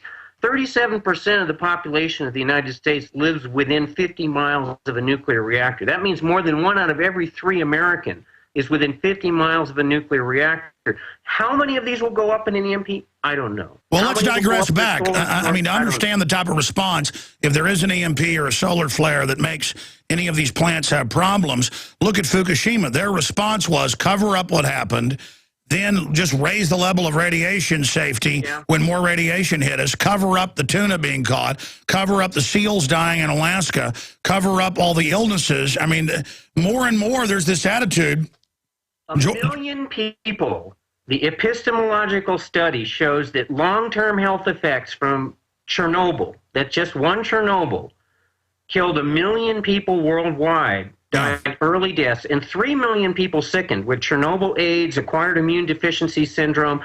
The Chernobyl necklace is all over the place in parts of the Ukraine and different places downwind from Chernobyl. That's thyroid tumors, people with children born with bizarre birth defects, huge stillbirth rates, huge defect rates. I mean, terrible, terrible things. And that's one Chernobyl. One spent fuel pond has 15 Chernobyls worth in it. When those fuel rods go dry, they're encased in zirconium. When zirconium gets superheated, it burns like a torch. It burns like a Roman candle. It's like magnesium foil. If you ever burned in your chem lab in high school, you have to have dark glasses on. It's super bright. You have to shield your eyes. Each one of those spent fuel rods, if it gets too hot, starts burning in a self-sustaining fire, radioactive fire, into the atmosphere. So you'll have burning fuel rods just like Chernobyl. Giant dirty bombs everywhere. Yeah, I mean, this is like thousands of times worse than every single nuclear device. If we had a nuclear war where every nuclear bomb blew off, when we talk about Dr. Strangelove and End of the World, it turns out that we have far more radioactive material in our spent fuel ponds and reactors than in every single nuclear bomb. Sure, because in airburst, there's almost no radiation, and what's there blows off and gets dissipated in the ocean. We're talking about the doomsday shroud, the doomsday device that the Rand Corporation talked about that was fictionalized as the Bland Corporation in Dr. Strangelove, or How I Learned to Quit Worrying and Love the Bomb. Love the bomb, yeah, right. And people don't understand. We're not just saying this here. This is going on. Now, here's the thing is, okay, in my book, When Disaster Strikes, I outline both solar storms and EMP, emergency prepping, survival strategies, what to do. And in the chapter before it, I also talk about the unthinkable, surviving a nuclear catastrophe. Now, obviously, if it's like the worst case scenario, then it's kind of like, you just do yourself in and it's over. But chances that it's worst case, I don't know, but chances that something happens, extremely significant. Like right now, for the price of a single B-2 bomber, they could implement these new technology, giant vacuum tube switches that would protect the massive transformers in our grid from totally frying and collapsing in the event of an EMP. What, $2 billion nationwide, right? They had a congressional study, right? $2 billion nationwide, the price of a single B-2 bomber, and they're just talking about it. For 50 years, they talked about rebuilding those levees around New Orleans. The engineer says this is a disaster waiting to happen. It's not a question of if, but when. Same thing with solar storms. It's not a question of if, but when. Right now, we're rolling the dice, and if they come up snake eyes and we haven't protected the grid, then it's like, oh, game over for society. Whether it's game over for civilization, I don't know. Now, I know we've covered this last time you were on, but it's important to cover it again. But I want to go to break and come back and ask you, why are they hyping into the world on all these TV shows? I mean, not just because it's popular to cover it. Why are they pushing this meme? But I wanted to mention this as we go to break here. Pompeii. And, of course, the city of Pompeii was a big Roman settlement. The volcano was rumbling. It had a few, different eruptions over time, but people stayed there, and then they all got killed when it blew up. And it's kind of the same thing throughout civilization. People always just get this I don't know what you call it, a normalcy bias to the point of they're not worried anymore, like GMO and things like that are already killing us. People just get where they accept it. But I liken this to, you know, the myths of Atlantis and their high technologies, or things we know that happened, like Pompeii. Noah and the Ark, you know, I mean, it's a classic story. Some say Noah and the Ark was Atlantis, and the big flood was when Atlantis vaporized, whether it was a comet or whether it was some kind of like super nuclear reaction, who knows? Those are all legends from the past, but it's a recurring theme in history, and it's a recurring theme in mythology, and we're seeing it happen again. And so what do? You either be an ostrich with your head in the sand, or you do your best to be ready and prepared to the best of your ability. Or do you move away from Mount Vesuvius? I mean, if the West and the Northern Hemisphere is where most of the radiation is going to go crazy, do smart people move to the Southern Hemisphere? Well, you have the money for it. But, I mean, is that a smart move for people that are retired or don't want to be around for World War III? I mean, would you move to the Southern Hemisphere? Well, you know, it's not a bad move. At one point in time, I wanted to move to New Zealand because I thought 30 years ago that, you know, we were just headed down the road to nuclear destruction. No, I hear you. We'll be right back. Matt Stein's our guest. We carry all of his books on preparedness at InfowarsStore.com. Get free citizen rule books with that and support us getting information out. Look, I hope they don't attack Iran. I hope they don't overthrow Syria and put al-Qaeda in, but it looks like they're just going to go ahead and physically invade the regular troops en masse and bomb them, and the news will call it a peace action. I hope that more reactors don't blow up, but I saw a statistic, 90+%, with 91% of reactors are now leaking of the 400+. I mean, that's mainstream news. The ruling class has just gotten so decadent, they just don't care anymore. And I agree that they're not running the full collapse, but the mega banks are trying to collapse economies to consolidate them and make governments do what they say. And so it's like they can't help but collapse. They're like suicide bankers, as Max Kaiser calls them. But all I know is that we're sitting here looking at all this happening, and governments are digging in. What did you make, Matt, of the Homeland Security last month putting out that zombie apocalypse billboards and handouts and TV ads where, you know, zombies are coming to kill you, get ready? Because there is this attitude of get ready, but they say get ready with a week. So when government starts saying get ready, is that just fear-mongering? Or again, I go back to this question. We were talking about the TV show Revolution and Founding Fathers. They have all these shows where, you know, society's collapsed, or there's no power grid, or other shows where the evil right-wingers won't turn their guns in, so the government's got to round them all up. And then I see parallels in real Army documents for re-education camps. I mean, what's going on? I mean, is this just collective craziness? I mean, what do you think's happening? The media's out. I think the media's out to make a buck, and that intuitively we all know we're in trouble. So we like to watch these shows to get, you know, to like say, okay, you know, is this really happening? Is it not? It's entertaining. I mean, I watched a couple of Revolutions, and it was very entertaining. I mean, I kind of blew my mind that, you know, the little girl is like 3 years old when it all collapses, and then 19 years later, she's dressed in perfect jeans and has her hair done just right and a nice, you know, leather jacket. Like, yeah, the world's collapsed, but she can go to iMagnin and at least Walmart and, you know, Sears and pick up some really cool goods. And all the guys are clean shaven, except occasionally now they're starting to grow a little bit of scruff. But anyway, it's good fun, but I think just it goes beyond that. People know we're in trouble. So for instance, this weekend, I'm teaching an urban survival skills workshop in Reno, Nevada, and we put it on the last minute with Dr. Richard Allen Miller, who's the real Mulder. He actually worked in Black Ops. He trained Navy SEALs. He developed a program to turn Navy SEALs into Supermen. And on Sunday in Reno, he's going to be teaching that for the first time to anyone outside of Navy SEALs. And now I've taught for years in both my books this pit of the stomach exercise to help you bypass the rational mind when you know what's hitting the fan and you don't have all the information. CNN's not working and the Weather Channel is down and you don't know what to do. And your mind's saying, maybe I should do this. And, oh, no, maybe I should do that. Well, you got to shut that mind off when it's flipping, flopping every single You got to go with the gut. You got to go with the gut. Now, Richard Allen Miller has this process where you can train to shift into a different state of mind, it's actually a different state of consciousness, where you can bypass time and space and make snap decisions with 3 sigma accuracy. Now, he says that you test the class at the beginning of the day and the end of the day, and everyone improves by at least 100%. But with practice, it's more like 4,000% improvement over just like flipping a coin and just making. Sure, because decisions. the subconscious mind is 100 times more powerful than the conscious. It already knows the answers. People think it's magic, but really you're just integrating all that data. And I look forward to getting him on because you sent me his info. That's very interesting. Back in 60 seconds, we're going to continue more looking at all this and get into the financial collapse angle. Because look at Detroit. They're already, the police are putting up signs saying, enter at your own risk. Oakland's saying they won't respond to 35 major crimes. So the collapse is already happening at many levels. All right, coming up in the next segment, it's going to be your chance to talk to engineer, preparedness writer Matt Stein. The toll-free number to join us, 800-259-9231. 800-259-9231.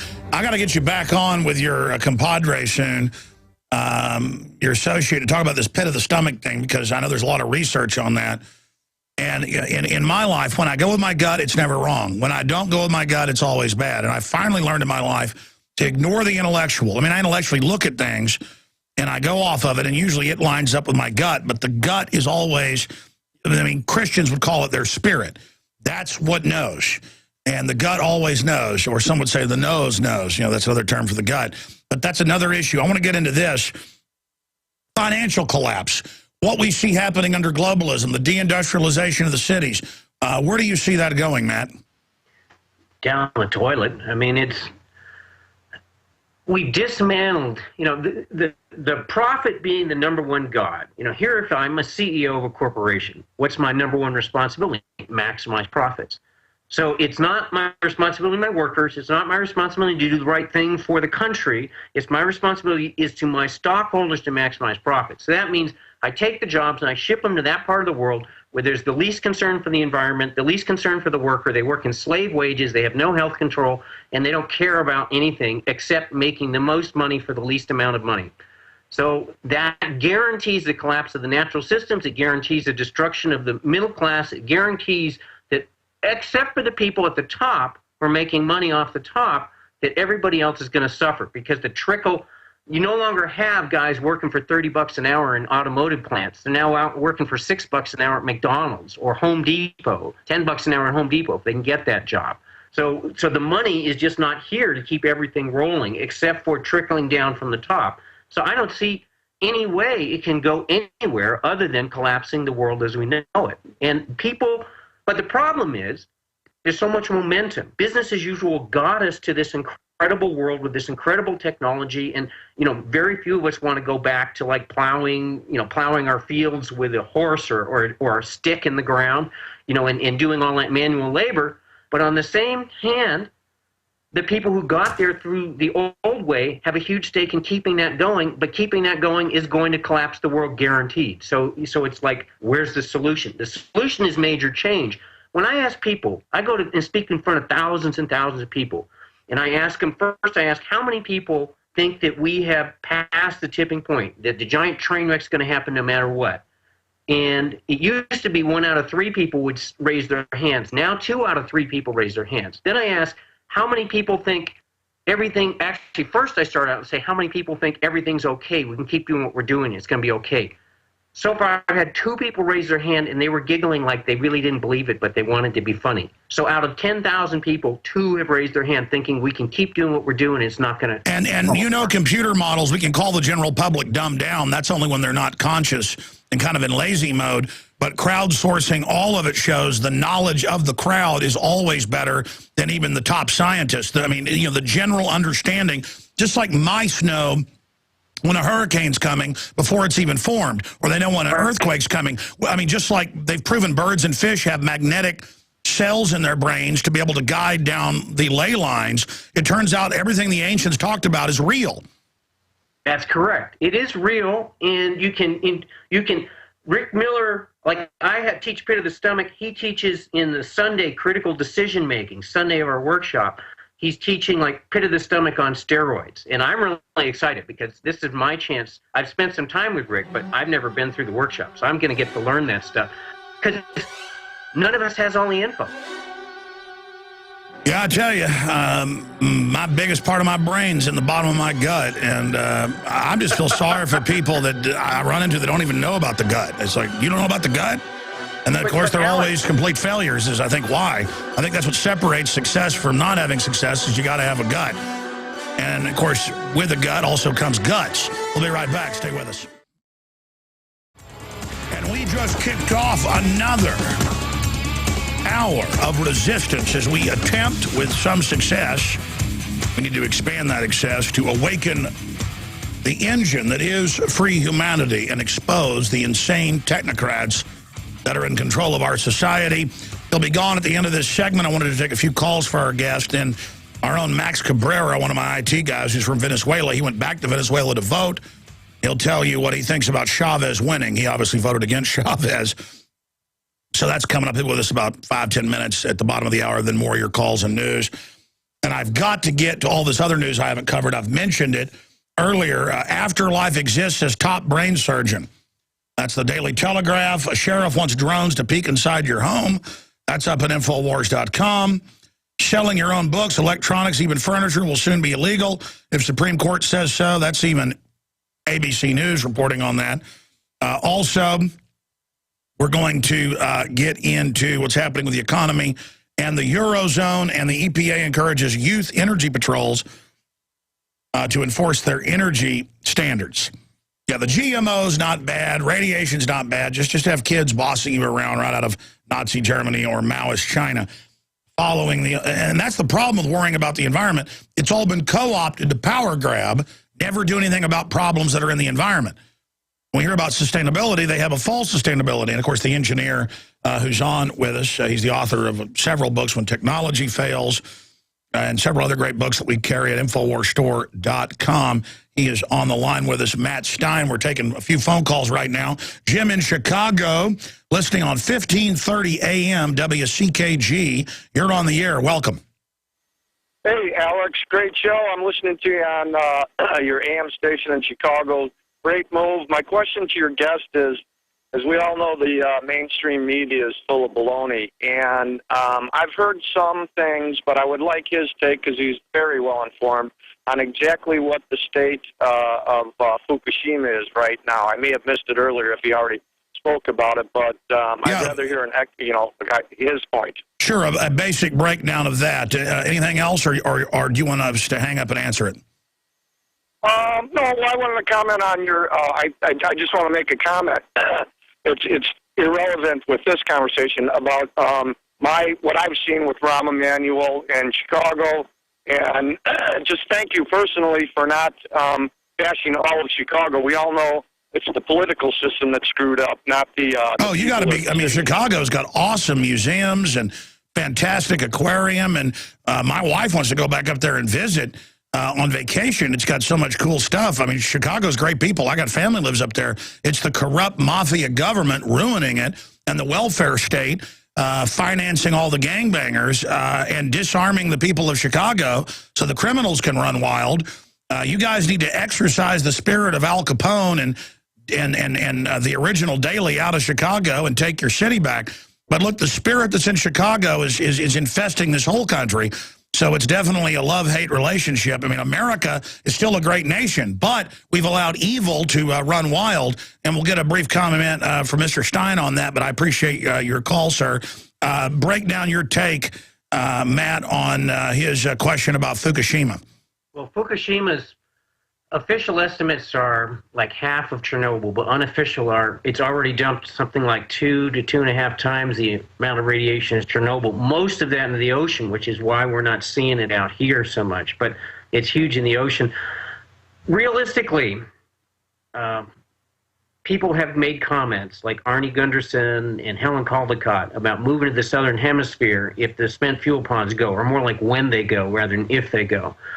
They're talking about a 5 to 10 year cycle to develop the machinery and start dismantling all the debris and unloading those ponds. And they're blown up and they're sitting on basically rickety stilts right now, ready for the next big earthquake to come through and knock them over or burn a hole in the bottom of the pond. Now, truthfully, I don't think it's going to be get out of North America when that happens, because I think they'll do like the Chernobyl 200 that basically gave their lives and took extreme doses of radiation to encase Chernobyl in the cement and earthen sarcophagus. They're going to have to do the same thing in Fukushima if and when those spent fuel pods go.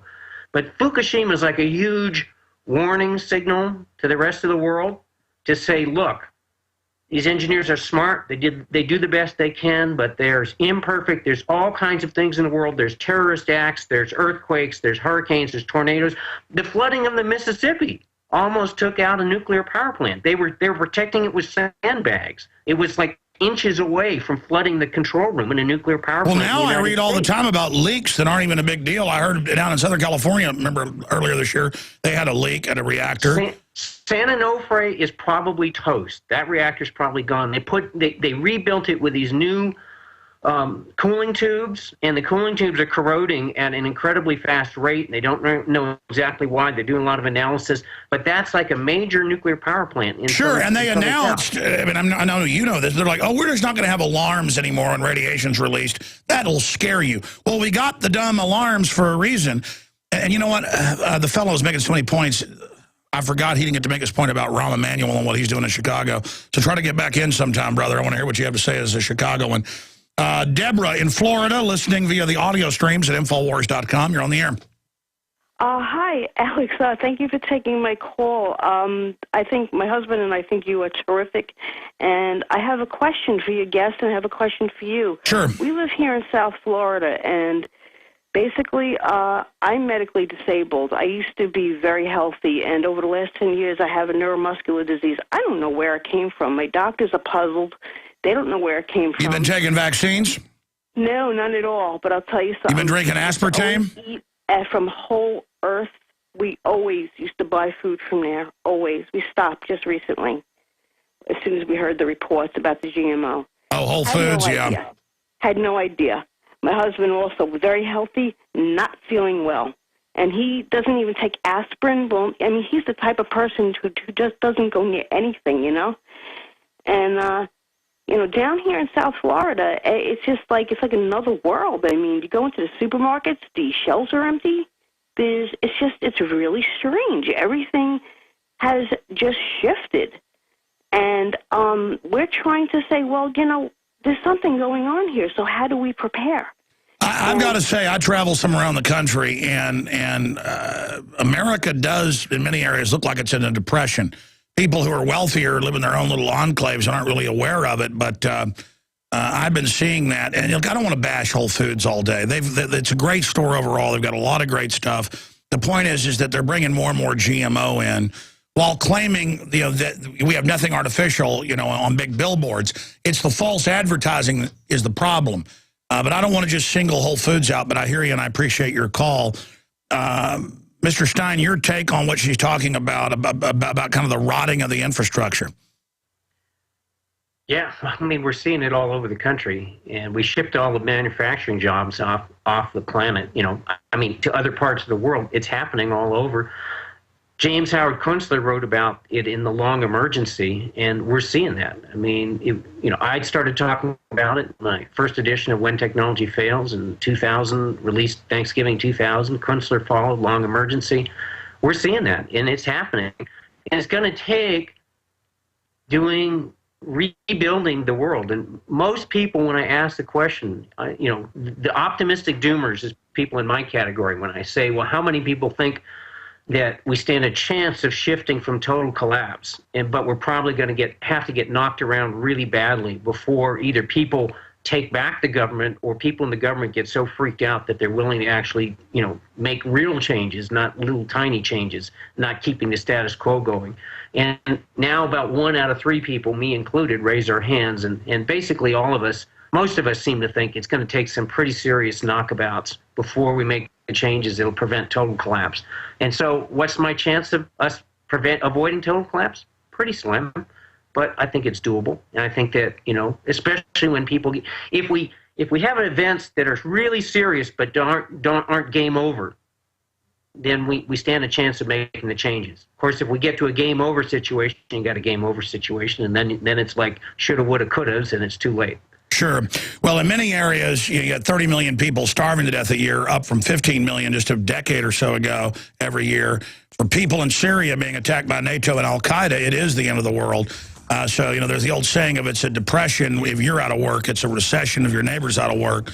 But we all know it's fake economic numbers. We all know the recession didn't end 4 years ago, and the globalists are not changing course. Matt Stein, thank you so much for spending time with us. We'll come back and break down drones looking through your windows. They've made the announcement. Stay with us. County Sheriff Greg Ahern says his office would only use the drone during emergencies. Pursuing a suspect on foot or pursuing a vehicle in an area, or search and rescue or disaster. And for proactive policing, like catching marijuana fields on public lands. They do have infrared capacity. And in grow houses. One of the most valuable assets, a live video feed. You'd be able to see what the drone is seeing as it's flying. But not everyone's a fan. The ACLU wants drones only deployed when there's a warrant and is worried they might hurt privacy and people. Quote, drone manufacturers are also considering offering police the option of arming these remote-controlled aircraft with weapons like rubber bullets, tasers, and tear gas. But Sheriff Ahern says an armed drone is out of the question. Okay. Yeah, and tasers are out of the question, too. Again, they're just rolling these out on everybody. They already have fixed-wing aircraft looking through your walls, the ground-penetrating radar, infrared, you name it. I constantly see people being SWAT teamed because their power bill was too high. And then it turns out, they have 5 fish tanks. And the cops are like, 2 people live here, and this power usage is what 4 people would use. We're going to raid you. And so even getting warrants now, they'll hand them out for no reason. Looking for drugs that the government ships in on record and the big banks launder the money for. The reason they search you when you're flying back from the third world is they don't want you bringing in drugs to drive down the price. And then they could put you in a jail, private prison, run by big banks that bring in the main money. See, the real drug war is about putting you in prison to work for 25 cents an hour. Then they won't have to ship the jobs to China. You can have jobs with slave labor. And then that'll also drive down wages. See, it's about driving down wages, a race to the bottom, a deindustrialization program. It's not a free market. It's a rigged market. And here's the report up at Infowars.com. Sheriff wants drones to peek inside buildings, technology previously used to hunt insurgents in Afghanistan. And they called it proactive policing, because you're guilty until proven slave.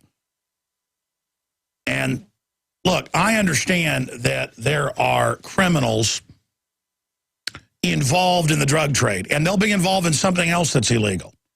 So I know there's seedy, horrible people involved in the drug trade in many cases. But they're the low-level minions of it. And when you send nonviolent people to jail, they come out with no future. They can't get a regular job. Now they're going to join the ranks of criminality.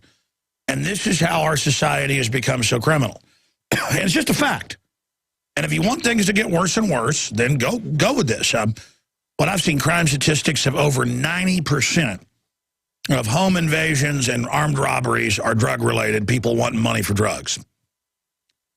And that's a hidden tax where you get robbed because the drugs cost 10, 20, 30 times what they should if they were decriminalized.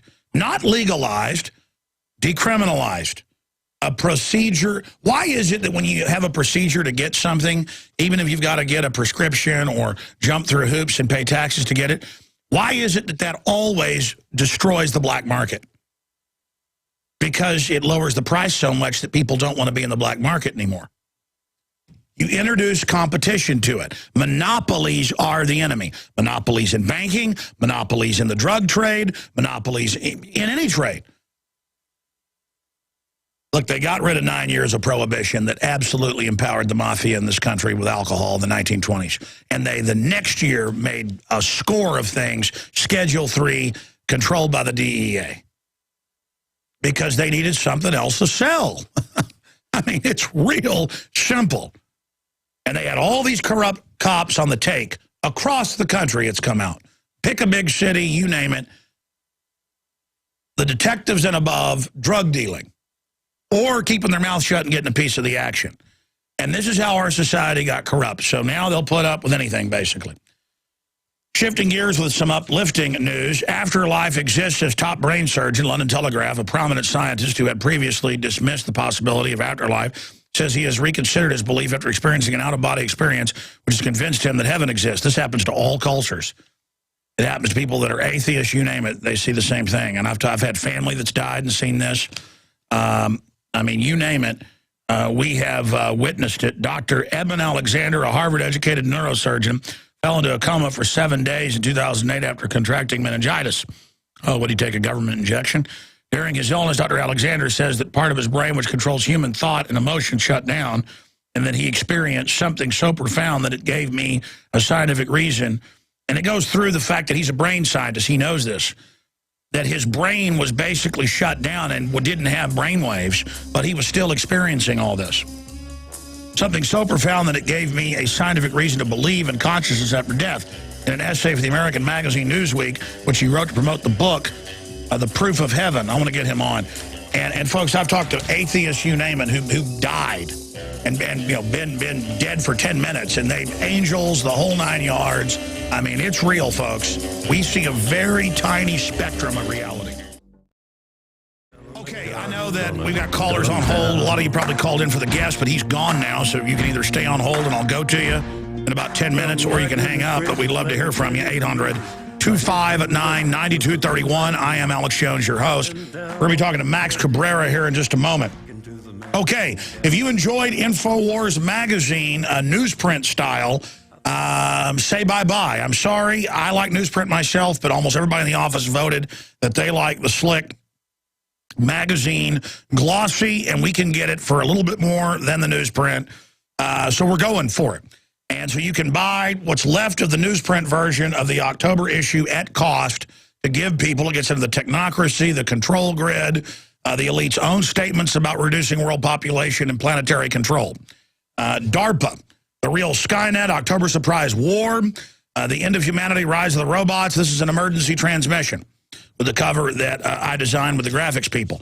And it's got the inside great poster. You are the hope, you know, the resistance, powered by Infowars.com. It's got amazing information. This is tailored, 48 pages, to give friends and family who are not fully awake. They'll pay attention when they get something like this. It's like a book. Looks like Rolling Stone, you know, old Rolling Stone. In fact, it's the same dimension. That's what I wanted to go with. We tried a couple different places with glossy, found one we really like. Out of Ohio. Great folks. Show made in America, written in America, printed in America. Here it is. Get the first issue when you subscribe on the Economic Design Collapse, the September issue, and then get the next 12, including this one. Shipping is included, $59.95. I could say, hey, support us by doing this, but it's right at cost, so it doesn't really support us. But it does support us by living in a free country and waking people up. That's why we're doing this at cost. Or subscribe and get the 13 issues, or buy them in bulk, 10 up to 100 at cost. Now, we've lowered what's left of the newsprint version, and after this, there won't be any more newsprint, to below cost to get the last 10,000 or so out the door. We've 50,000 on the streets of Austin, 40,000 sold, about 10,000 left. It'll be gone in just 4 or 5 days at this rate. Then we have 10,000 of the glossy.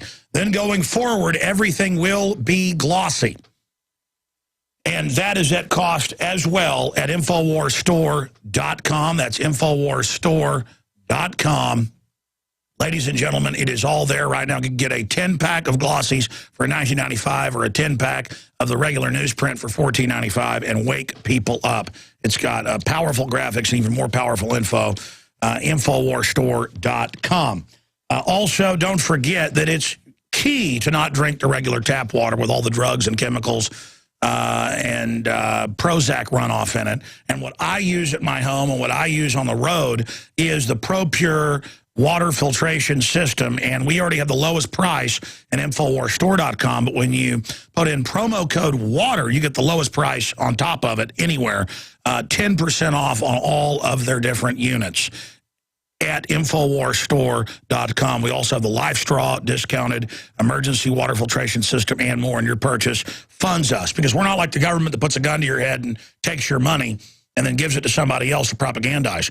We are supported by you. And so we promote things that I believe in. It's a win-win situation, InfowarsStore.com. By the way, we've had a lot of people, I keep seeing comments all over prisonplanet.com and Infowars.com saying, we want this for free.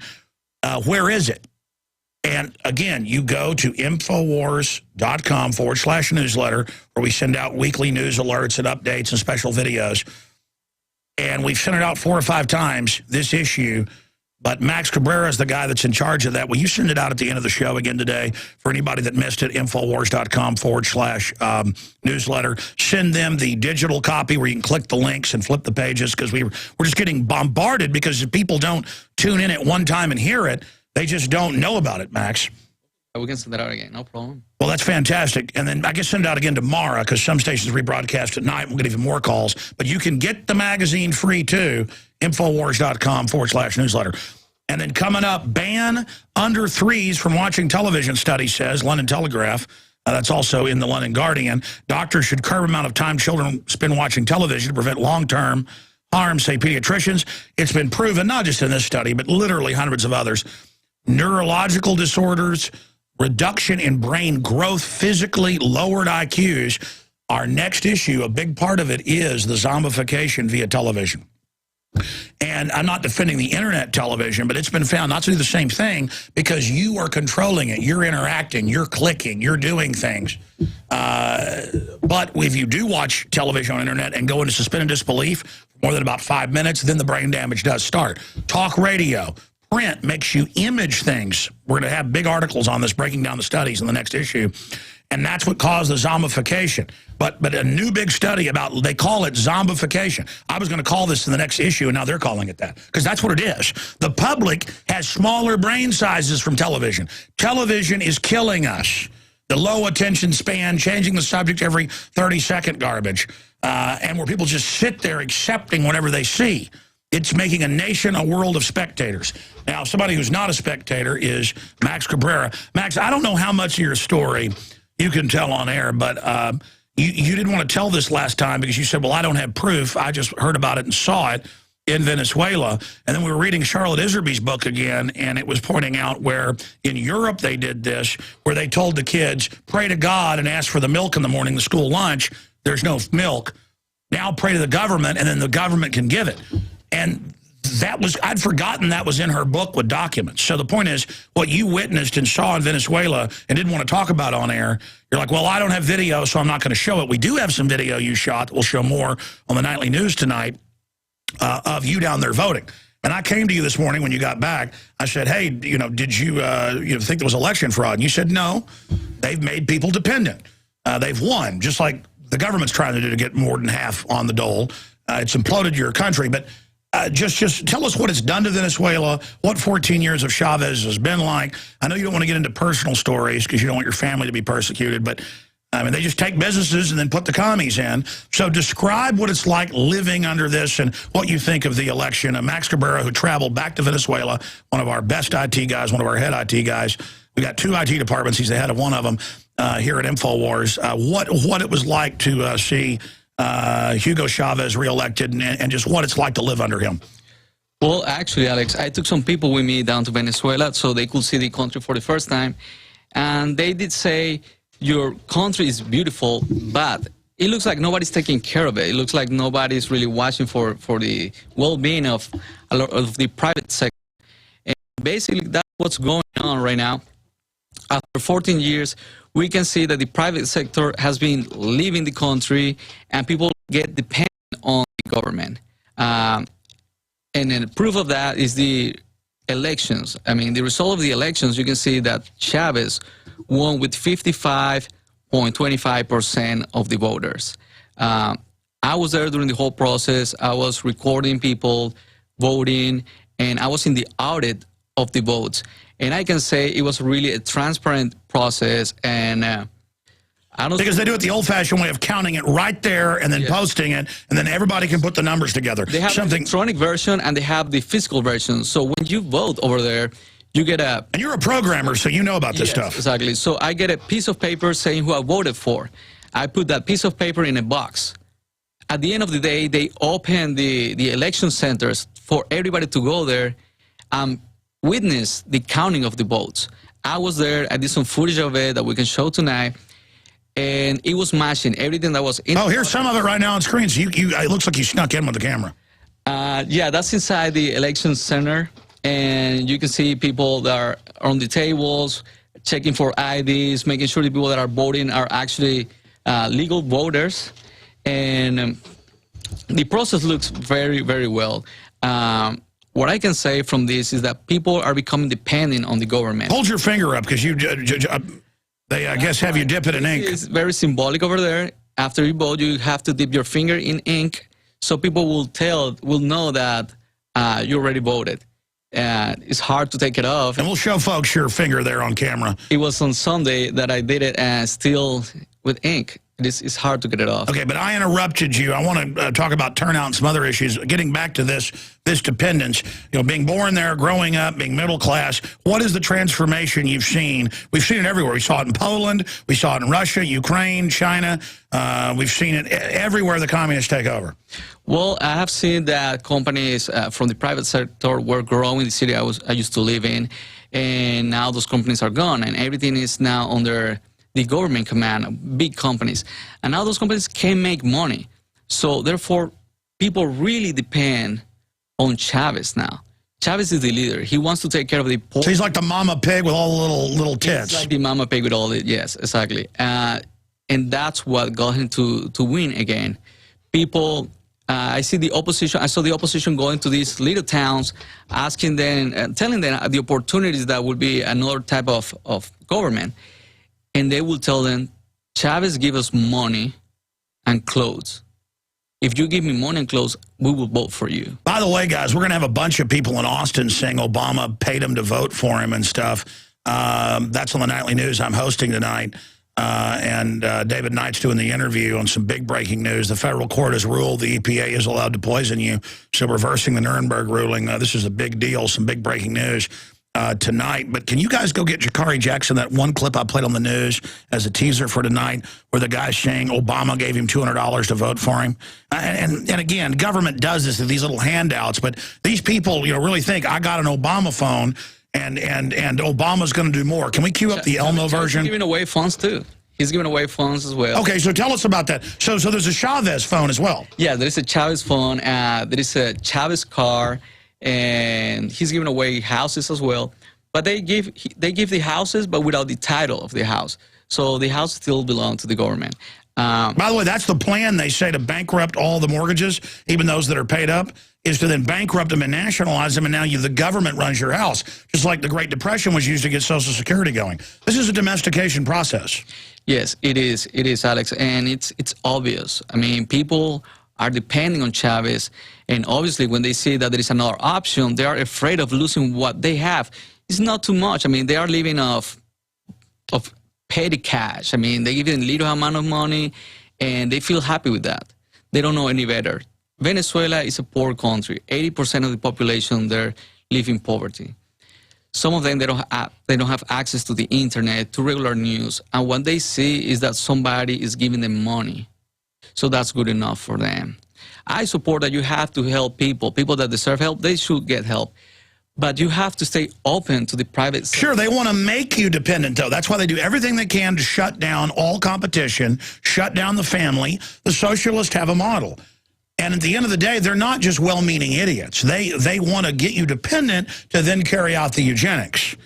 So it's totally cold-blooded. Do we have the Elmo Obama phone version? Folks, you think Obama phone's good. Here's the Elmo version. Here it is. You got Obama phone? Yes, everybody in Cleveland, low minority, got Obama phone. Keep Obama in president, He gave us a phone. He gave you a phone? Do more. How did he give you a phone? You sign up if you on food stamps, you on Social Security, you got low income, you disability. I have a question. Okay, what's wrong with Romney again? Romney, he sucks. Hey. If you're a radio listener and not watching the streams, we had that a week ago. I never got around to it because I've been so focused on serious stuff. But they took that woman and then added Elmo onto it via a TV host interviewing Elmo in another interview. They dubbed it over. It is completely hilarious. In fact, we've asked Don to post Obama phone lady meets Elmo on Infowars.com so the radio listeners can see that. You know, we make jokes about this, but what is it like for you, you know, being successful here, the American dream, by working hard, you know, sometimes you're up here at 10 o'clock at night, evil activity, you know, actually helping build Infowars, helping fight collectivism and the corporate Borg. What is it like to then see Obama doing the same things you've talked about that, hey, I've seen this before with Chavez? Yeah, I mean, we laugh right now because we feel a little bit comfortable still. But if people can see the road that Venezuela is taking, how people become dependable on the government just for this kind of stuff, people get distracted. They don't see the big picture. And at the end, it could be too late to go back to something else that we really want. Because once they get 50, 60% dumbed down wanting their Obama phone, they don't it's like, hey, the industry left, we're standing in line to get sausages and nylons like in Russia. This doesn't work. They're like, hey, I got $200 to vote for Obama. I got an Obama phone, and he's going to do more. Yeah, that's right. And they keep promising, they keep giving people stuff, and of course they're going to be happy. They depend on the government. They don't want to work, and that's the problem. Some mates over there, they get salaries from the government. Therefore, they don't have to go find a job. So they just stay at home and they get paychecks. But you've described, though, how after 14 years he's been 14 in. years, 14 years. I mean, we're not just saying this about Chavez. Describe how bad it's gotten, though. I mean, you've been telling me it's just worse and worse and worse. Well, my brother-in-law, he cried when he saw the results of the elections just because he has been in 2 companies that has been taken over by the government. I have seen things that are lacking. I met your brother-in-law. He was up here with, he's a nice guy. Yes, he was a nice guy. He's a professional. He's an engineer.